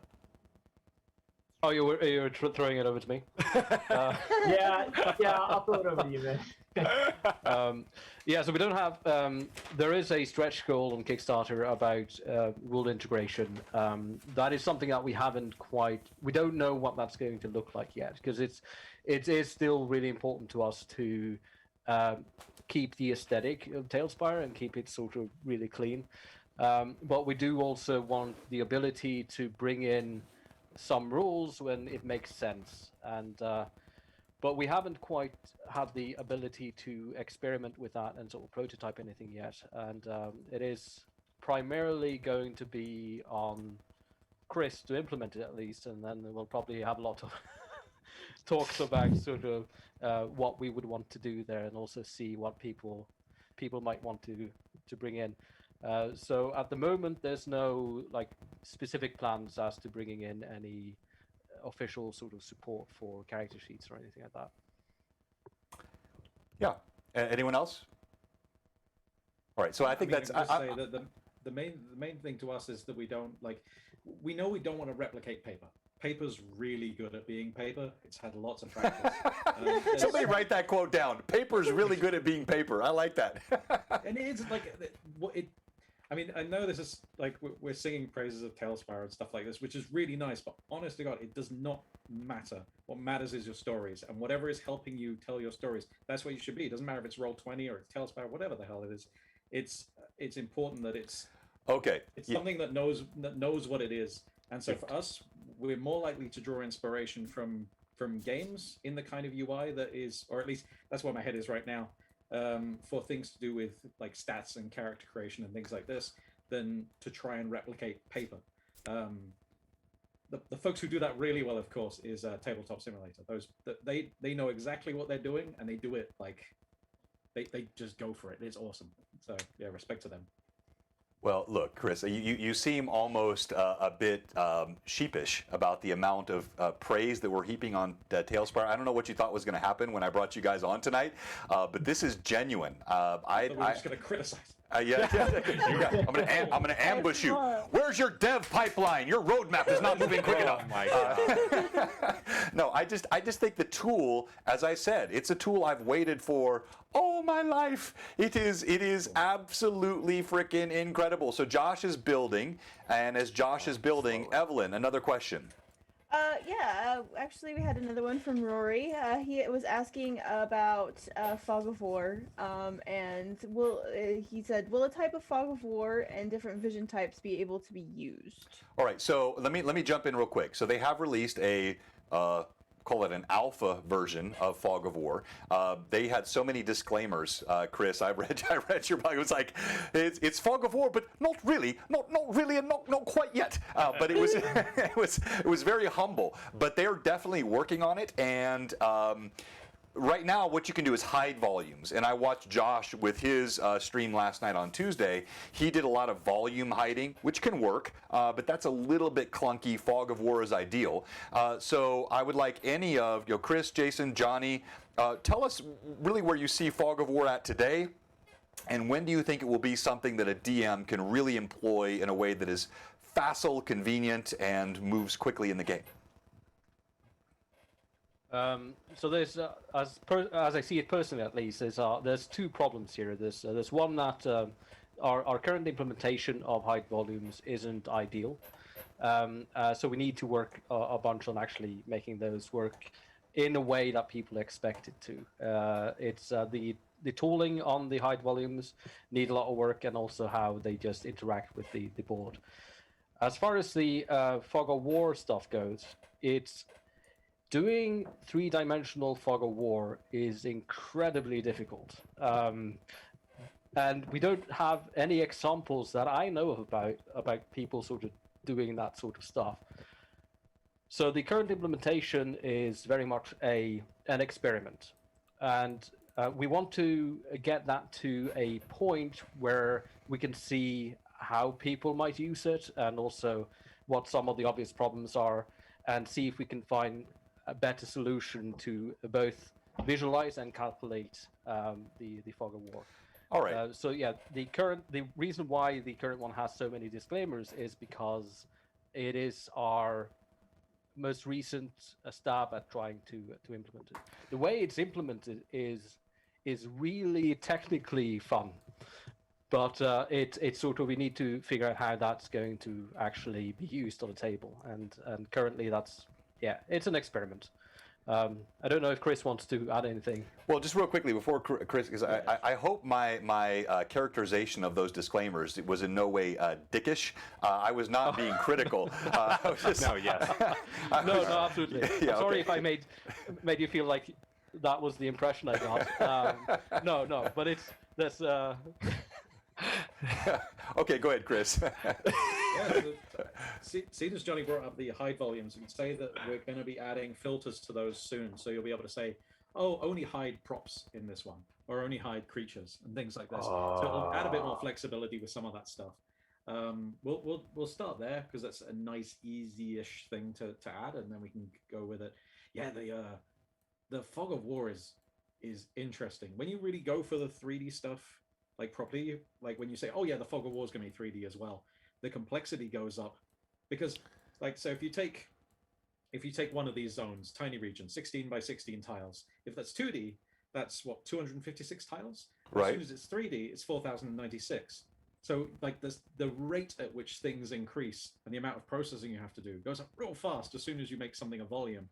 And so I don't know, some of the techniques that you would love to do that work in 2D and you can do in real time are suddenly really expensive when you try and do them in 3D. And then you have to store the data as well. So like, some of these some great VTTs out there that have the Fog of War, and as you move around, it reveals things. And you could just have a big texture where you're basically painting out like an alpha mask, so you're revealing things.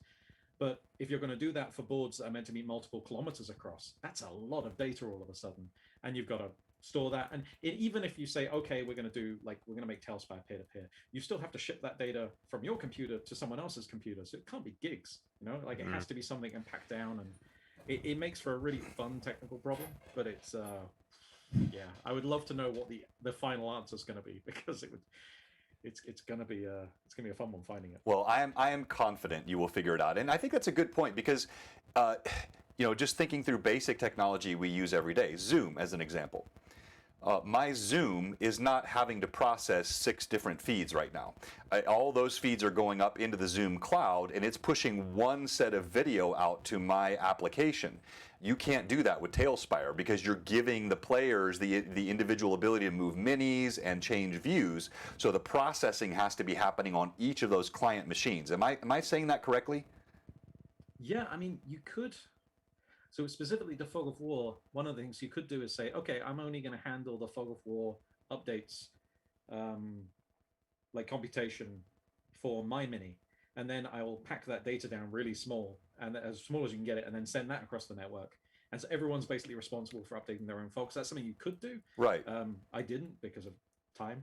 And it wouldn't have told us any more about what it feels like to play with the current system. So optimizations as normal get pushed a little. But yeah, it's there are some things that you have to do locally, and then we try not to do too much work on the servers. Again, we'd love to get a peer-to-peer version, like long term. We'd like to get it to be peer-to-peer. But we'll see how it goes. No, that makes perfect sense. Thank you, Chris. And no, Josh, that's Iculus 1030. A dickish emote will not be coming soon. And Yet. then we had don't let the characters look. Yeah, that's kind of what I've done so far. I've told my players on Tuesday night, just kind of stay around your mini and don't go too high, don't go too wide, and just sort of stick with where you're at.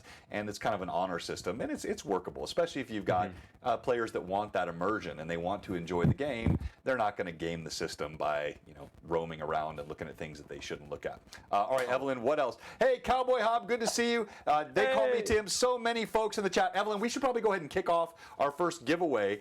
Do you have the Nightbot up, or do you want me to pull it up? Give me 2 seconds. Yeah, pull it up, and let's do. Chrome open, so we're gonna do the giveaway. And by the way, guys, this is on my dime, not yours. I'm gonna give away 2 licenses of TaleSpire, and I will pay for them. So, one exclamation point Tailspire.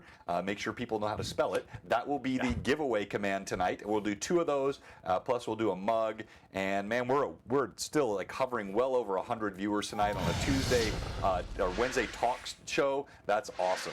I was gonna Thank laugh you. my head off. You like pressure them in a corner, like, yeah, these guys are giving away 2 memberships. No. I'm doing it. Yes. Now I'm counting on the power of guilt. I think Jason's going to reach out to me right after the stream and say, "No way, dude, we're going to cover this." But honestly, I don't care about the $50. We'll do it. Yeah, because that's nothing for it. No, I just think It's worth it. for the value that I'm getting from this tool and what it's bringing.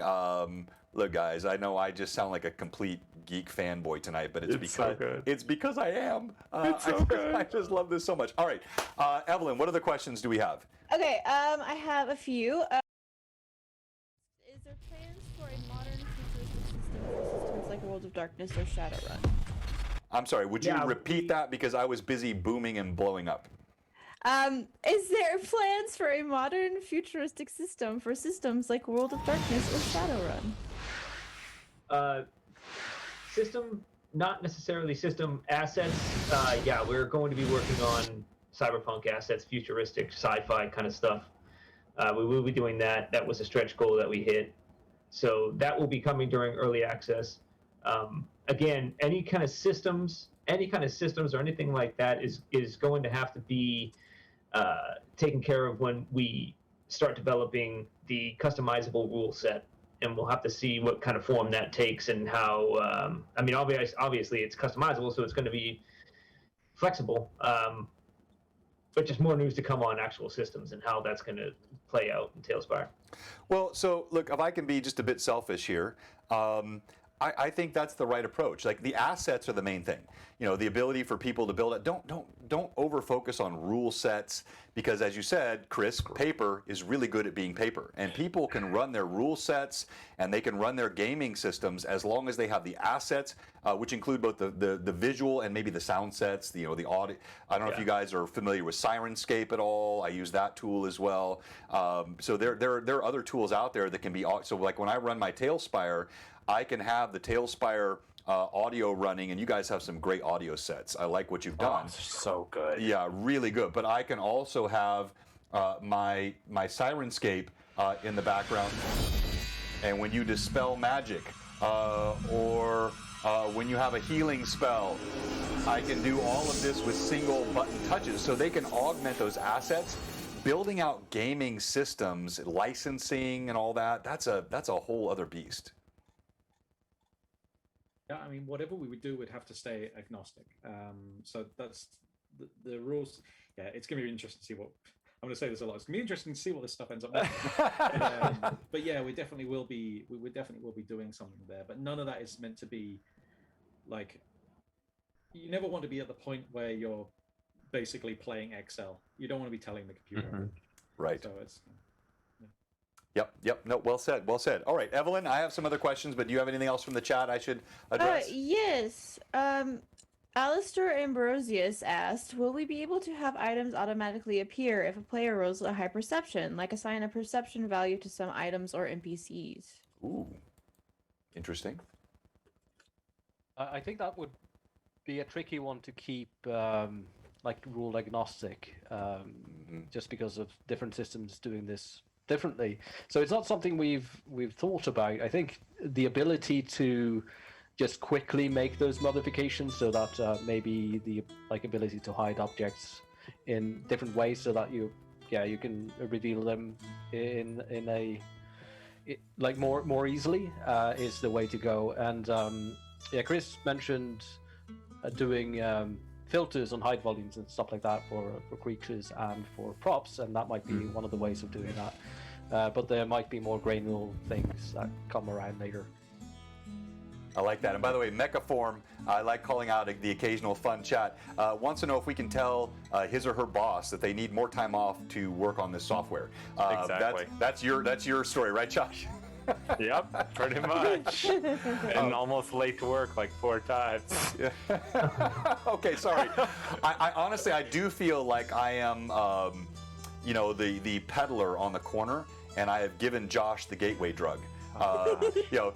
He walked past, and I gave him a little plastic sack, and I'm losing my man right now. I'm good, man. Yeah. So another update, guys. Another update. Anything else you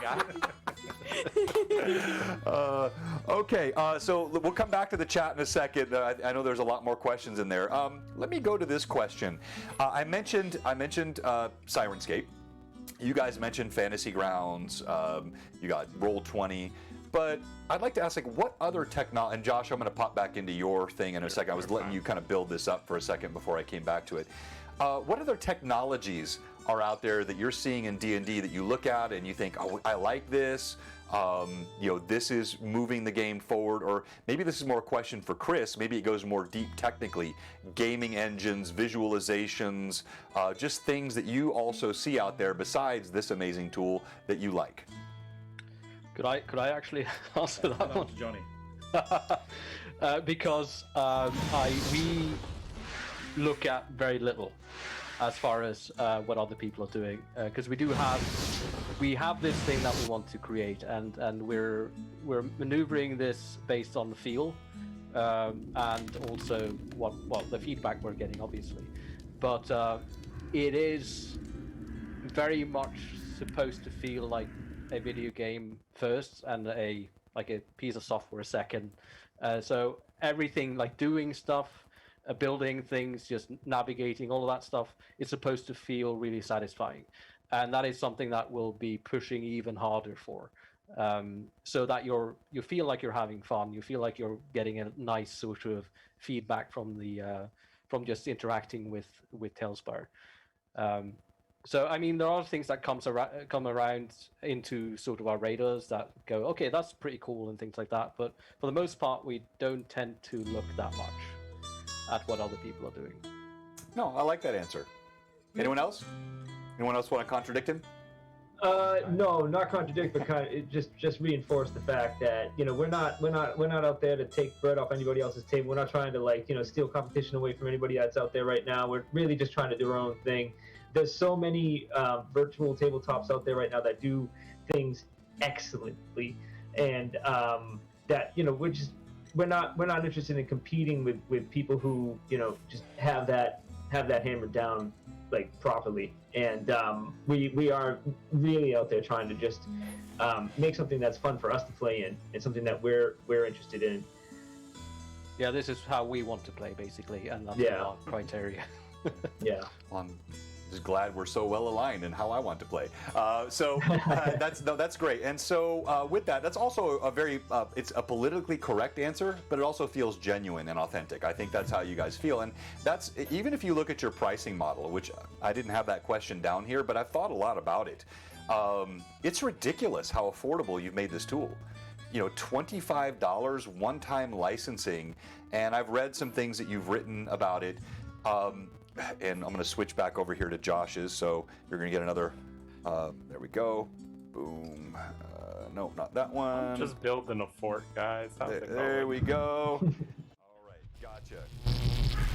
So, tell me about sort of the vision behind how you created such an affordable pricing model for the tool. No recurring licensing. You're providing these incredible updates. Do you think that's going to change in the future, or was this just sort of the core to the principle of why you created this? I would say mainly because none of us are businessmen. And Yeah, we also want it to be very accessible to people. I mean, accessible price point for players and DMs alike, essentially. There's some technical reasons behind that as well, without splitting up, but that I'm not going to get too into that. But I'd let Johnny or Chris talk about that kind of stuff. Yeah, there is. We decided that we didn't want to split up the game into like different versions for players and DMs, because we do feel like players might get a kick out of building, and yeah, just having also there's additional work associated with having those two versions. So we wanted to put ourselves on what we felt was an affordable place for everyone to get a copy, and hopefully we could get some interaction between players and dungeon masters that we wouldn't otherwise. I know a lot of well, I don't know if there's a lot, but I do know of groups that do collaborative building, for instance, during sessions. So if they do need to build out an area, they just make all of the players GMs, and then they all sort of collaborate in building this area, and then they continue the play. And yeah, we didn't really want that division, basically. And I know that there has been people wanting us to release some sort of different model, but so far it hasn't made sense for us to do that. No, honestly, And, I mean, Chris or Johnny, I'm sorry, I don't think you should. $24, $24.99 or whatever the price is, for players to be able to enjoy and participate in this tool. I think you've already made the GM version, the primary version, which is the only version, so affordable. And it is reasonable that a software company devoting I'm blown away by what you guys have done with the size of team that you have. You may have picked this up. I've run software development teams, so I know what goes into this. I understand the processes and the roadmaps and the agile. I'm assuming you're probably running an agile development process. It's insane the amount of time and money that goes into this. You know, $25 a license is nothing compared to the time and effort you've put in. Yeah, no, it's we feel it's reasonable and affordable anyway. And as far as sort of future things, our plan is to, for the duration of the early access, to have regular updates that are all going to be free. And we do what we foresee that being is a like basic fleshed out medieval fantasy world, and also like the basics for a cyberpunk setting, and then afterwards potentially doing larger packs that would then be sold like separately. But what exactly that's going to look like, we'll have to get to that point first before. All right, so sort of as a follow-up to that, I mentioned Ilustari, which I'm not sure if he's associated with your team directly or not. He's an incredibly enthusiastic community member. And, that's kind of what it felt like. Great.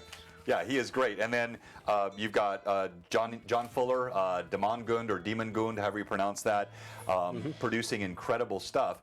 And you know, they also have Patreons. They're working with things like DM's Guild for resub. Do you see yourself licensing and working with content creators? I think that's kind of what you were hinting at, Johnny, where you could realize more sort of revenue and growth for the company by bringing people in who are producing sort of professionally endorsed models and slabs and boards for TaleSpire.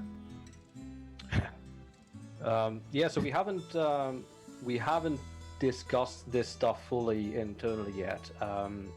There are a lot of ideas sort of floating around about sort of like doing content stores and things like that. And we've had a lot of people reach out about the option of doing something like that, but we haven't made any decisions akin to that yet. And we're sort of looking more towards version 1, which is going to be the end of the early access cycle, and then we'll see a little bit closer to that, I think, what we might end up doing for monetizing further, I guess we'd call it. Yeah, sorry, and if this is an uncomfortable topic, I'll move on. I just, you know, I've got the geek side of my brain and I've got the business side of my brain, and I'm just thinking about, you know. No, that's perfectly fine. But yeah, it's one of those things that we need to talk more about internally before we can like say much, I think. Most of these things aren't uncomfortable, just unfinished. Okay. Yeah, pretty much. Yeah, yeah. Fair enough. So I'm going to run upstairs real quickly. I need to use the restroom. I don't know if they call that the loo in Norway. I know that's more of an English thing. Yeah, more of but an English. I'm going to put this up as well real quick, and I'm going to turn you loose to Evelyn and Josh. Oh, no. Yes, which could be dangerous. Very but dangerous. I also want to pull up, so if you haven't seen this already, coming up right after us, we have Lord Gazumba, Jay Scott. He is running his Legends and Lore tonight, right when we're done. So we'll go another 30 minutes or so, and then we're going to let these guys get to bed because it's going to be 2 in the morning for them by the time we're done. So we're gonna do, but we'll raid right into Jay, and he has Eric Mona from Paizo on tonight. The creators of Pathfinder. He's got James Jacobs, Jason Bullham. These are OG original like D&D guys, and they're going to be talking about the Greyhawk era in Paizo or Paizo Hawk, because there was a brief period of time where Paizo owned the rights to Greyhawk before WotC got them back, and it's going to be a great show and stream for them tonight coming up right after ours. So Evelyn, Josh, I'm going to give you to these guys for about 3 minutes. Don't mess it up while I'm gone, okay? I'm gonna leave it to Evelyn. What? Yeah, Evelyn, this is on you. I'm gonna back them into a corner if you leave them with me. Like, I mean, I have some more questions that chat asked. I could ask. fire away. Tebby Teb asked, "How are you improving water in the future? Will it take long? Will we be able to create lakes or rivers at different heights?"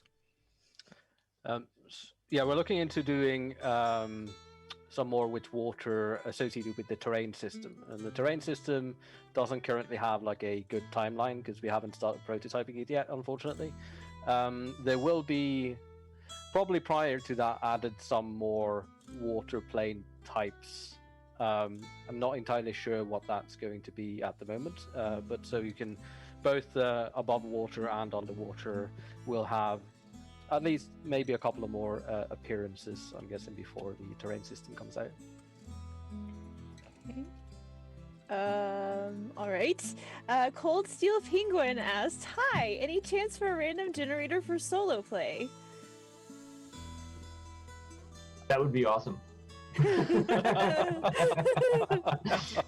It's one of those things that's like making a game in itself. Like it will be to do that will be such a huge thing. There are some people doing some amazing terrain generators and things out there using the slab format, so do check those out.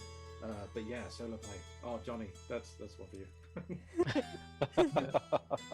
Yeah, so there's no plans as of yet. It's sort of where the project started in a way, so it would be cool to go full circle at some point, but I don't foresee that happening anytime soon. Alright. Excel809 asked, "Are you going to increase the detailed difficulty of tutorial tips inside Tailspire in order to explain the minutiae of Tailspire to get the most out of Tailspire?"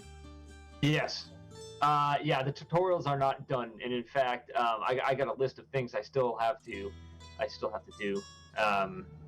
Yeah, there's a lot of little things that we weren't able to get to before early access release. We just wanted to get the big stuff out there, like building and GM, a lot of the bigger GM stuff. But yeah, the minutia definitely needs some attention. So if you have any suggestions about that and things you'd like to see, come over to our Discord, go into the feature suggestions area and list them out, and we'll make a list and we'll work on getting that stuff in there. And actually, I'm gonna, there's a question right there. Related back to the water stuff, someone, Brother Zeus asked, "Can we make waterfalls in the future?" Hopefully. It would be neat. Yeah, so that would once again fall under the terrain system, and probably not the initial release of that either. But it makes sense to have something like that. So maybe, probably. We'll add that it won't be a dynamic fluid sim or anything like that, in case you were wondering, because that would be too much. No, it looked like that cool resin railroad, miniature railroad kind of resin water. kind of like what we have right now. You know, it would be just a variation of that, probably. No, I like that, and in fact, that's a key feature that you guys already have, and I forget, I read it somewhere that you would comment on. I've got the flames, the braziers up here on his temple, and they're not completely fluid flames. They have this neat sort of back and forth stylistic flicker, which is really neat, probably reduces consumption of GPU, CPU, but also just looks cool. And I think we don't want something that looks like a full-scale video game. We want it to be something that helps tell the story, and I think you guys have done a great job with that. All right, so Evelyn, we have just a few minutes left. Let's go ahead and do our first giveaway of a TaleSpire license, and it's going to pop up in the chat. If you haven't done it yet, type !TaleSpire, TALESPIRE, in the chat, and you will be eligible to win. We're going to do 2 of these tonight, and then we're going to do a mug. And in fact, since we're sitting at 125 viewers, I feel like I have to pull a little old school into this as well tonight. So I'm going to give away this Greyhawk, The Adventure Begins, as well tonight. This goes really OG. It's a fantastic book, and if you guys like any of the old school D&D stuff, that's a great giveaway. So I want to really just celebrate having these guys on with us tonight. So I'm totally entering for that. Yeah, I was going to say here. I was like, come on. you guys are eligible. All right, so Evelyn, let's do our first giveaway of TaleSpire. Go ahead, run it. All right, I am rolling it right now. So everybody get your things in real quick. Real quick. Get your things in, guys. Get your things in. Yeah, put your thing in, guys. Okay, easy there, Josh. Stodio! Oh! Congratulations, and that's a new follower, I think. I think so as well. I think Prestonio just came on tonight, probably. Yep, just came on tonight. Just followed us 42 minutes ago through, I'm sure, the TaleSpire community. So thank you so much. So Prestonio, here's what you need to do. For the TaleSpire license, all I need is your email information, so I can send all that to you.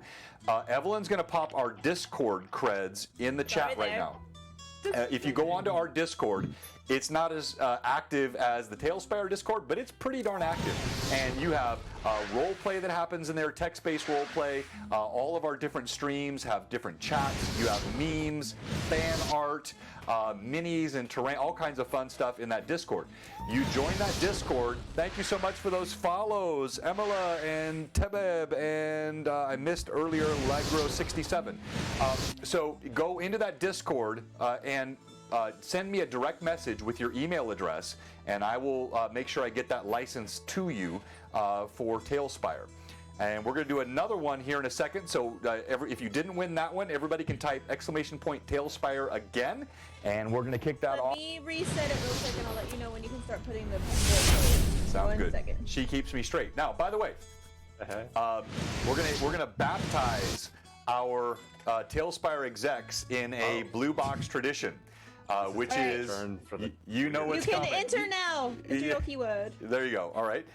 So you guys know what's coming. So if you're watching right now, if you're someone who's just come in through the TaleSpire community, or maybe you're just bouncing around and you see a nice viewer count on a D&D stream and you haven't followed us, or if you're a follower and you haven't subbed, or if you're a sub whose sub expired and you have not resubbed, we have one question for you.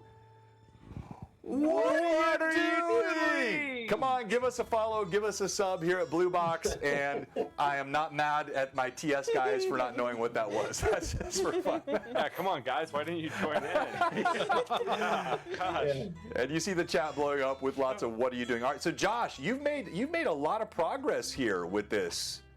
I mean, so talk to us just real quick before I go back to the TaleSpire guys. You've got these cages outside. Like, what has this build process been like? You're using the new Palisade, right? Yes, so that was the biggest thing. I was working on these little things that I was like, oh yeah, I want to show off my Royal District. It looks so cool. But I was like, they literally just released this amazing Palisade set that not only did it come out with this, but it came out with, let me go to humanoid. They came out with a whole Knoll pack. Whole Knoll thing, yeah. I cannot tell you guys how much I love Knolls. I love using Knolls. So when they came out with this, I realized I've got to stop making some dumb Royal District. I've got to start showing off some like creepy, grungy, evil Knoll fortress. And so I really wanted to put these cages on the outside that you can just sup. Oh, ha ha ha ha.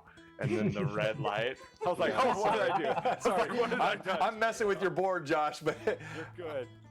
that looks But gorgeous. Look at that knoll. All right, so by the way, Johnny, Jason, and Chris, if you didn't see, we have a super generous community here. Canadian Ancient Gamer, Patrick, he has said if you whisper him, you don't need to enter in this giveaway. He's going to send each one of you. And by the way, I need you all, if you will be so kind, or actually if they don't, Jason, because you're already in my Discord, send me an address for Johnny and Chris. I will not stalk them. There will be no goat heads on their doorstep. I definitely will. I'm going to send them a Blue Box hoodie and a Blue Box hat, and then Patrick will send them, it sounds like, a copy of this Greyhawk The Adventure Begins book, just to say thank you for being on with us tonight. Nice. Well, Nice. thank you. That's amazing. It's just. I'm sure Josh will send some Polaroids.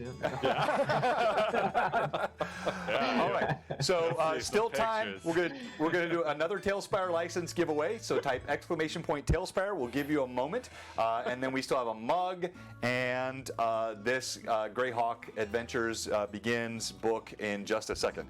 And in that, I'm just going to jump in for that 1 second. Go ahead, Seeing Chris. as we're talking about Palisades, just wanted to put a shout out to Hannah, who made all the Palisades and the slate. Yeah, Hannah- did an Hannah- awesome job. Okay, so can you guys tell us about the rest of your team? I know you've got a small team, and I've seen Hannah's name. Tell us about your whole team. Yeah, so there's the three of us, and then there's Hannah and Rachel. That are Rachel is in the same area as Jason, and not coincidentally, and Hannah is here, currently in bed sleeping, because she's my wife, and she's also an artist, and yeah, she's been working really hard on getting a ton of these tile sets out, and. Well, Johnny, Yes, they are simply because it's wonderful people. simply so because we are 5 people total. 5 people total. Yes. This tool, 5 people total. That blows my mind. Now I do want to know about Hannah. So are you telling me that just because it's 1:45, she didn't think being on with Blue Box was important enough to stay awake? John, I love you, but I don't want you to fight that beast. No. Don't take that on you.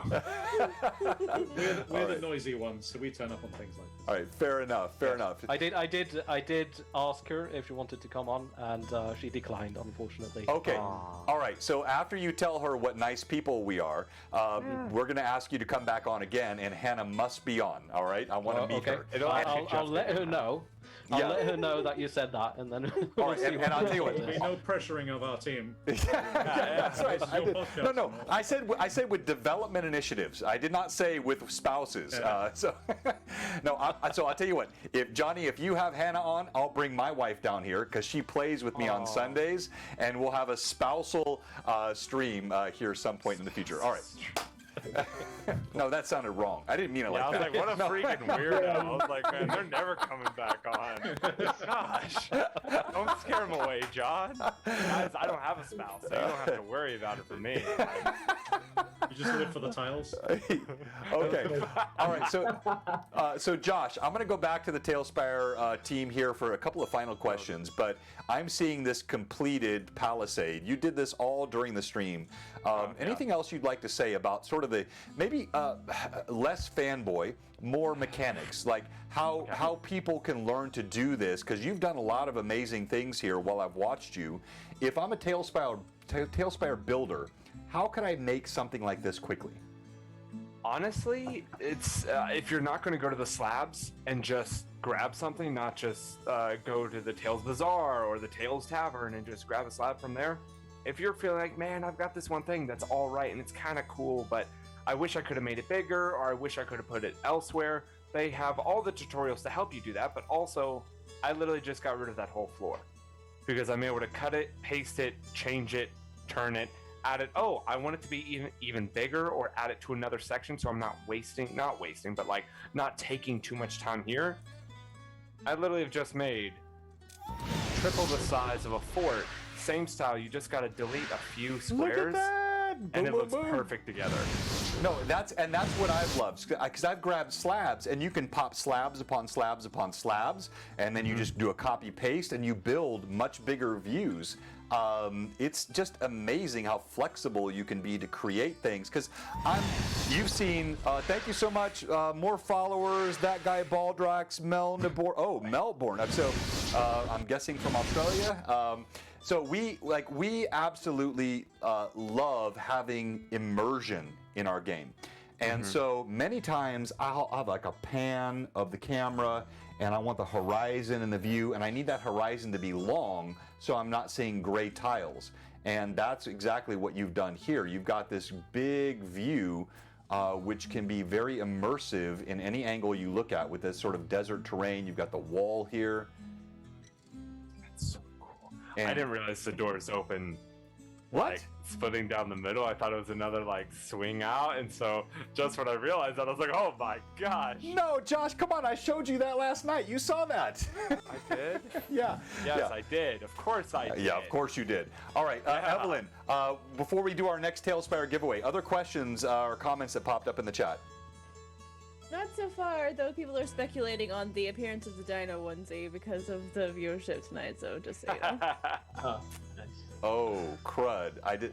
So, Evelyn, I'll let you tell our TS friends what that's all about, because that probably sounds really weird. I know what it's about. You do? So, yeah, so John doesn't like dinosaurs in Dungeons and Dragons at all, and will not allow them on his table. And when we hit 100 the last time, he was required to wear a dinosaur shirt for 3 of our streams. And now that we have hit over 100 again, people are speculating on the dino onesie that has been mentioned and suggested in chat many times. So yes. Yeah, thank you, Mitch. I appreciate that. No, the most obnoxious dinosaur shirt. So look, oh, there you go, Josh. I love it. So look, I have nothing against dinosaurs. I used to draw them as a kid. I'm just a stickler for genre. And I don't feel like the Paleo era or the, I like keeping my old school medieval, 13th, 14th century genre as my core for D&D. Now, if you want to have a game that goes back to that Paleo era and you want dinosaurs, I'm not against them. I think they're super cool, although, man, that Tyrannosaurus, his arms are way too long. Oh, wow. It's a raptor. That's not a Tyrannosaurus. It's a, yeah. What's that? I made him look like a T-Rex because I made him all big. Oh, yeah, okay. He's a raptor. Got it. Okay. Blew him up. So, look, I like that stuff, but it just, yes. Oh, I see now. Yeah. Look at they're so cute. Look at them. All right, so let's do our second giveaway of TaleSpire. Are we ready, Evelyn? All right, yep, I am ready to go. So I'm rolling right now, and it is Obsidian Risk. Oh, congratulations, Obsidian Risk. So go ahead, pop in our Discord. I think I might have your info already, but I don't have my Excel spreadsheet up right now. If I don't, pop in the Discord, make sure I have your email address and your name. I'll get that out to you. And then now it's going to be !mug. We're going to do a mug. No, not yet, not yet. It's coming.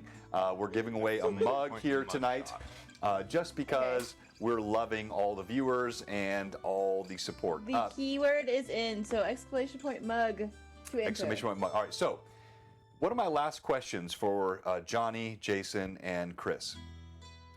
If you had the wand of Melf, the wand of Mordenkainen, what would you like to see this tool be in 3 to 5 years?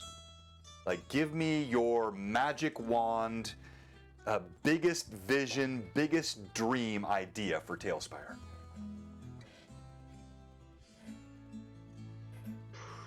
Yeah, I knew I was going to get that response. It's okay. Take a minute. I mean, obviously, anything that anybody would want to build with is there. Any creature, any character that they want to make. Basically what we have right now, but just infinite. Okay. All right. Of course, like with I mean, yeah, that's a really hard question to answer. That's why I saved it for last. Yeah. If I could do anything, it's I'm always so impressed by musicians. I love the ability for people to jam together when they're able to be creative and they've got this shared understanding and the shared kind of language that they're speaking. I would love TaleSpire to be fluid enough that you could really jam out your That's the story. best answer. Well, it's a lot better than Jason's, yeah, for sure. Yes. But- Yes, absolutely. That would be awesome. No, I love that, and you kind of mentioned that earlier. Like, if you've got multiple GMs, so like I'm invited right now as a GM to his screen here, so I've already changed the angles, I've changed the lighting, so the ability to collaborate and have multiple people pop in there and make changes. That's your TaleSpire jam session, right, Chris? It's an idea of it. It's like the kernel. It's there, but it's not. It's on the right track. That's all I can say. There's this kind of unachievable goal to shoot for, but it's really nice getting as close to that as possible, and then just knowing that someone's told a story, that moved them. That's really cool. That'll do. Well, no, I love that because I mean that's the main thing I try to create on my channel is I want emotional experiences. When I see my players get angsty and excited and shake or emotional, like we've had tear-filled Evelyn. Oh, sorry, sorry, I didn't mean to call on you at the wrong time there. Millie. It's okay. I think Millie's death was one of the most emotional parts of D&D I've ever had in any stream. And it's okay if you tear up, but go ahead, tell us about that real quick, because I think these guys would love that. Yeah, Millie was my first non-good aligned character, so she was very different for me. She's a pirate, and I was very excited to play her, and then she died a very horrible death to an Umber Hulk trying to protect the rest of her party. It was hard and not fun. Yeah, and Yeah, it's tough, man. Did she get snapped in half? She got caught under her arm and thrown across a cavern, actually, into a wall. Wow. Okay. That's crazy, man. Man, that's so hard. How did she die? Like, Violently. She was impaled, thrown, crushed, and bled out. That would be the best description. The life and death of an adventurer, man. It's yeah. But the rest of the party survived, so she did what she was there to do. barely. All right, That's cool. Sacrifice. No, exactly. Now, I hadn't planned on asking this, but this would be sort of one final request from me as a DM. I'd like to be able to lay a mini on its side in unconsciousness or death. I don't even care if the base sticks up, that happens on my table, but something between kill, vanish, and live, stand up, that would be a cool thing to have as a DM. Yeah, that's actually coming pretty soon. It's one of the things that we're handling within hopefully the next couple of weeks or so. The system is in place. There are because we're using the emote system for that, but we want the concept of persistent emotes. So basically, things like being knocked over or dying and stuff like that. And there is just a little bit of there's a little bit more work that needs to be done to connect what I've done on the front end and what Chris is doing on the back end to make that work properly. So it is one of the next things we're tackling after doing a bunch of bug fixes and things like that. No. So soon. No, that's actually that's really encouraging because I think that's a really good feature, and thank you so much for mentioning. So, anything else from the rest of the TaleSpire team? We're going to go ahead and do our mug giveaway. Go ahead and kick it off, Evelyn. But I just want to say thank you, Johnny, Chris, Jason. Having you on with me tonight has been a pleasure, and I'm just enjoying sharing this community. I hope to have more conversations with your team and support this tool in the future. Our community is growing, and I think we have an influence on a lot of other communities. I'm seeing many other streamers on Twitch, which have then extended audiences and influence, are really buying into, frankly, what I think Neverwinter Nights probably spawned, and then you guys took to an amazing level. So any other comments from Johnny, Jason, or Chris?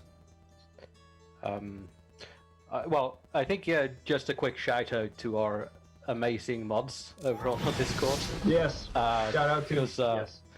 Yeah, they've really been able to keep us focusing on making the game, and that's been incredibly helpful. So yeah, shout out to them. Yeah. Yeah, I think that's it. Sorry, Jason and Chris, I think you both started to say something. I'm gonna. Yeah, go, Jace. No, I'm just reiterating that those guys are amazing. Yeah, just thank you very much. All right. Evelyn, the Yes. mug giveaway is? I'm rolling it right now. And the winner of the... Antiquitous! Oh, Antiquitous! Congratulations! Longtime viewer, super active chatter.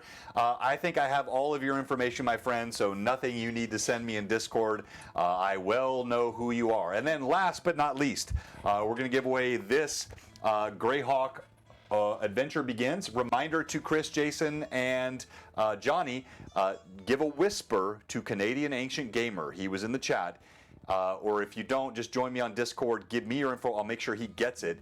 He's going to send each of you a copy of this. No matter where in the globe you live, you will get way this. Too nice, man. Way too nice. That's awesome. No, That's, it's just... I mean, thank you so much. Seriously, that's amazing.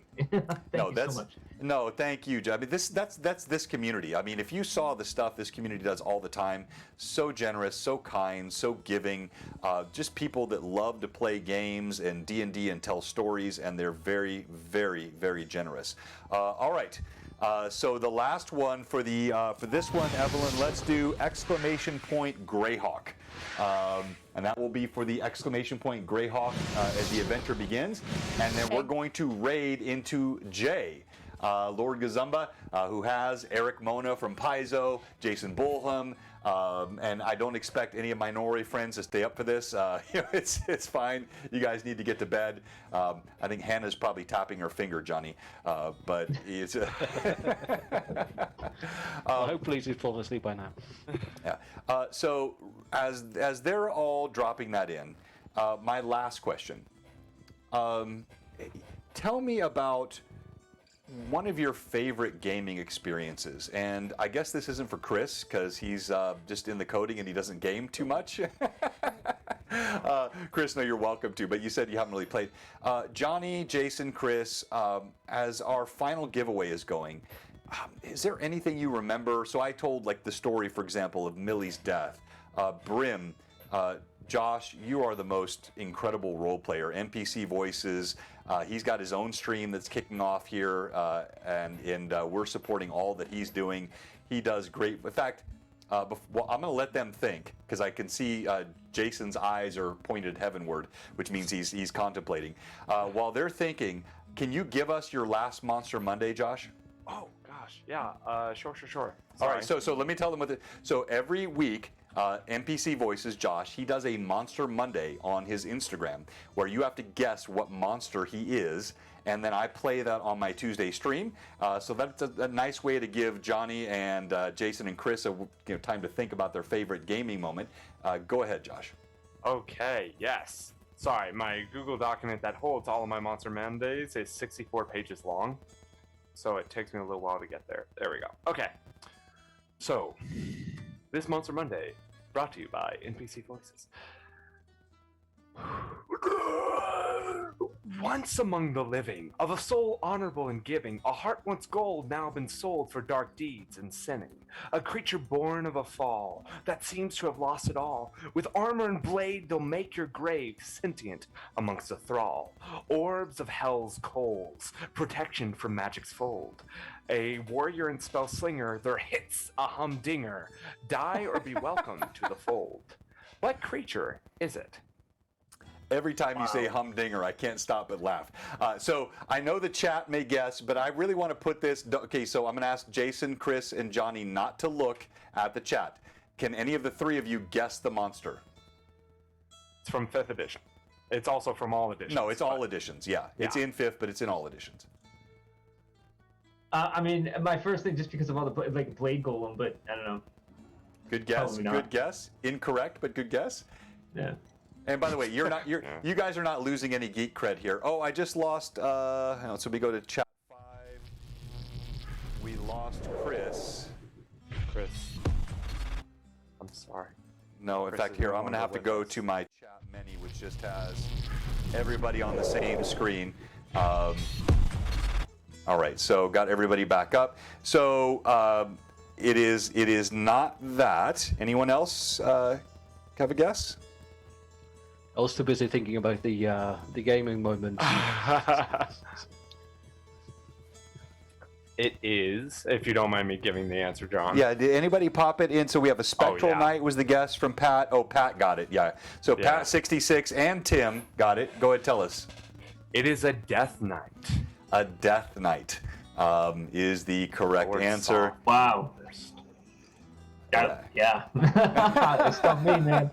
That was a great poem, though, man. Holy shit. No, he does that. He does that all the time. He's very talented, and we just enjoy doing that. I'm going to close with the Neverwinter Night's Eye because I do just love that origin story for all of us. Oh, Chris is coming back in here. Hang on, he's going to He's gonna mess up all my views, but I'm gonna pull him in. Bring him. No, it's okay. Come on. I love him. No, I love him too. Hang on. All right. So hang on. So 1 second here. Boom, boom, boom. There we go. All right, and Chris is back in, and I've got a little bit of moving around to do, but I'm not going to worry about it. All right, Evelyn, for the moment, you are Chris. Josh, you are Evelyn, and Chris, you are Josh. Oh, Chris, I'm so sorry. No, It is a hard knock life. I can fix that. All right, so our final giveaway, exclamation point Greyhawk, and are we ready, Evelyn? I am ready to roll it. And All here we right, go. roll it. No. Asher the Bear. Asher the Bear, congratulations, sir. Well done, Asher. I don't think I have your creds, so if you will send that to me on our Discord channel, we'll pop that up one last time.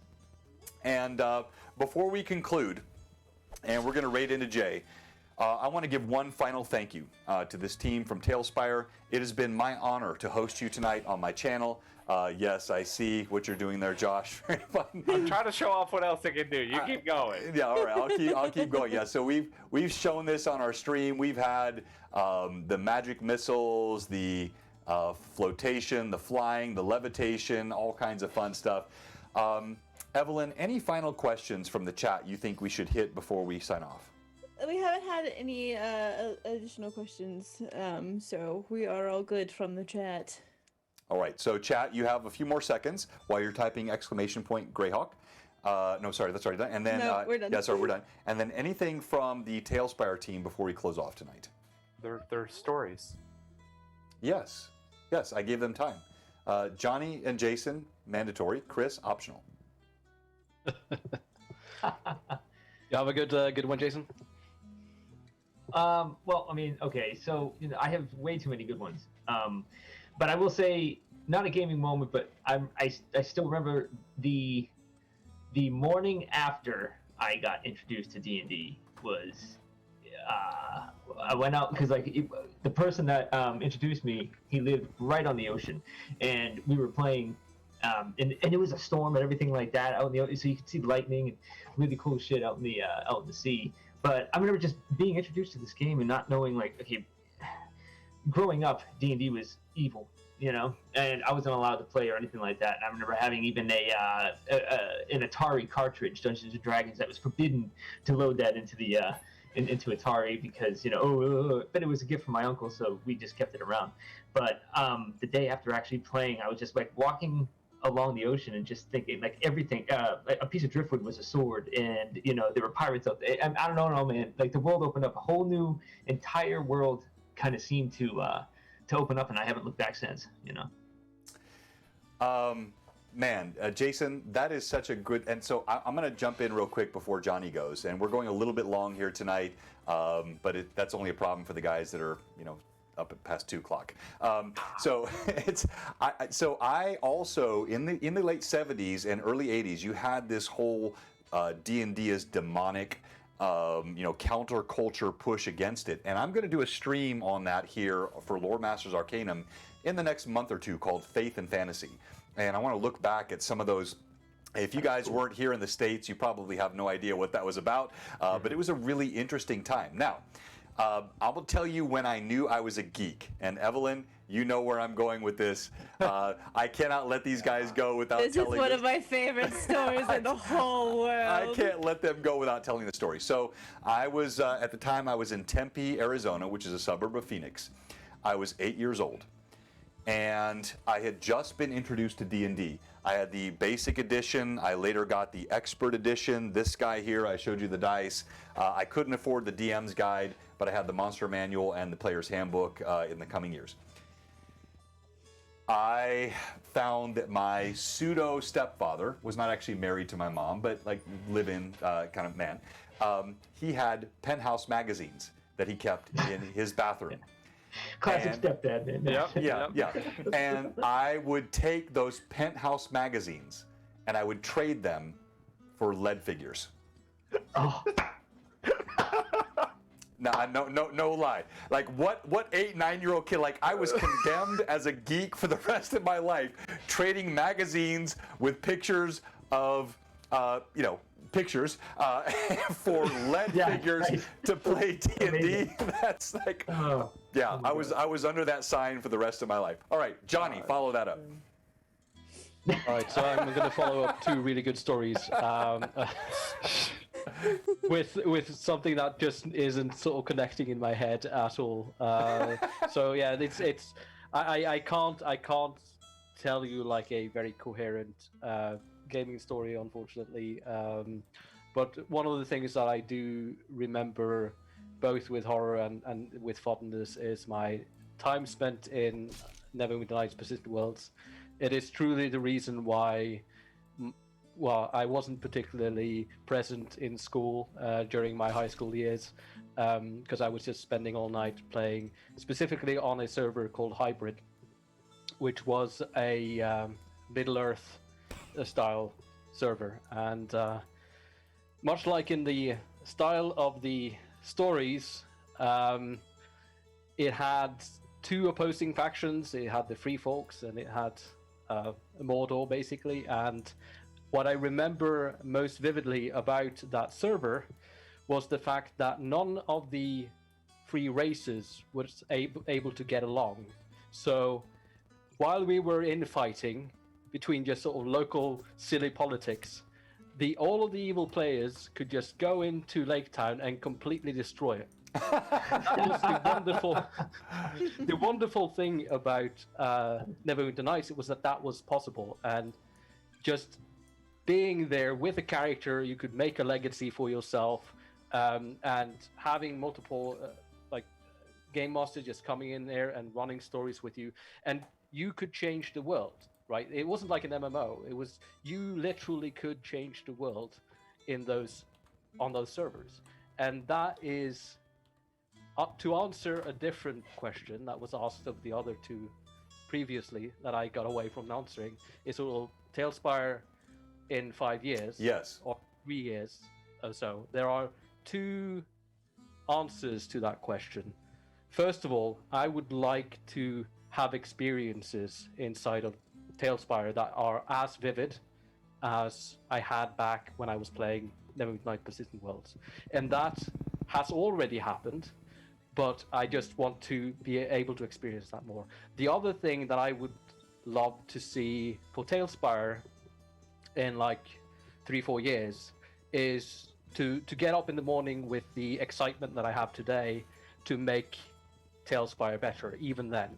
Even 3 years down the road, and that's what I hope selfishly for TaleSpire, basically. Wow. I mean, Chris, do you want to follow that? I mean, I guess I have to. You haven't made it easy.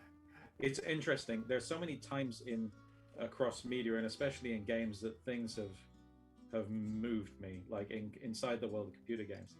But seeing as the theme has kind of been origin stories, I get kicked back to a very, very basic, quite literally, gaming experience, which was when I was young. My dad was looking after us for the afternoon, but he was on the Commodore 64, what felt forever for me in my kind of childish head. And after this kind of eternity was done of him tapping away, he pulled me over. He said, "Press that button." And I hit one of the keys, and this little game came up. And it was a maths game where you shot, like, it would come up with like a simple arithmetic thing, and you would shoot an arrow at the right answer with your little archer. And realizing the connection between him typing and this stuff happening is the kind of thread that led me here. And so my gaming experience, I suppose, is that one. The first one that told me that, oh, this is just, you type the right words, you have the right spells, and everything comes out. So yeah. That's awesome. That is awesome. Thank you so much, all of you. What great responses. Did any of you ever play Zork? Text-based? I've played it. Yeah. Talking to yourself is the first sign of impending mental instability. I think was one of the things. So I'm showing here the Demon Johnny build for Death House. I saw he's on the chat tonight. I don't see that you followed yet, Johnny. So I'm going to kill this video if you don't follow me in a second. But we're going to let this run. I'm just teasing. I'm teasing. Your work is so amazing. As I said, I'm on his Patreon. And we're going to go ahead and raid into Jay, but for one final time, I want to say thank you. But let me let Josh and Evelyn say whatever they would like to say. And Josh, let's start with you, then Evelyn. Okay. Honestly, I just have to say thank you. You guys have said how badly you want this to be used for storytelling that'll better impact other people's lives. That's all I plan to use with this. I have a stream that I'm going to be creating that I'm starting as of May 10th, and you've saved my butt. Like, I'm trying to move out to LA, and I have already next to no money. So, and when I was trying to think of all the things I would have to buy to set up the stream to make sure it would work, make sure it's worth watching, I was losing my mind. And then right as John introduced me to Tailspire, giving me a possibility to make all this terrain without having to just shell out money, I've got to be honest with everyone, I cried that night because it was just an answer to prayers. It was an answer to everything I've really been looking for. And I've now spent over 110 hours on it. Yeah. No, I'm thankful to you guys. And he's not joking. It is really that. I mean, I did a Loremaster's Arcanum probably, Evelyn, 2 months ago, where I talked about the difference between VTT and terrain and the benefits and the downsides of each, and the main downside of the physical stuff. Thank you so much, Demon Good, all those gifted subs. We really appreciate that. It was the cost, the time, and storage. Like, you need area for storage, and this tool has opened up a universe for players and DMs that maybe don't have the space or the time or the money to invest in the physical terrain, and just makes for great. Thank you so much. Followers, subs, just blowing up. Evelyn, well, after you get through. Well, I just want to say, Josh, you're very welcome, man, and I that is really, really awesome to hear, and I look forward to watching your stream. Okay. No pressure. Yeah, no pressure. No, that's awesome. Evelyn, go ahead. I have not spent as much time in Tailspire as Josh has, but as I don't think I have either. as both a theater person and a person who loves D&D to the very depths of my geeky, nerdy soul, it has been such a pleasure to get to play around with it and build things with it and create, and it's added a whole nother aspect to the way we can tell stories and share that experience with everyone, and that's really great for me and for us, I think. That's awesome, man. That's awesome. Hey, I mean, look, thank you.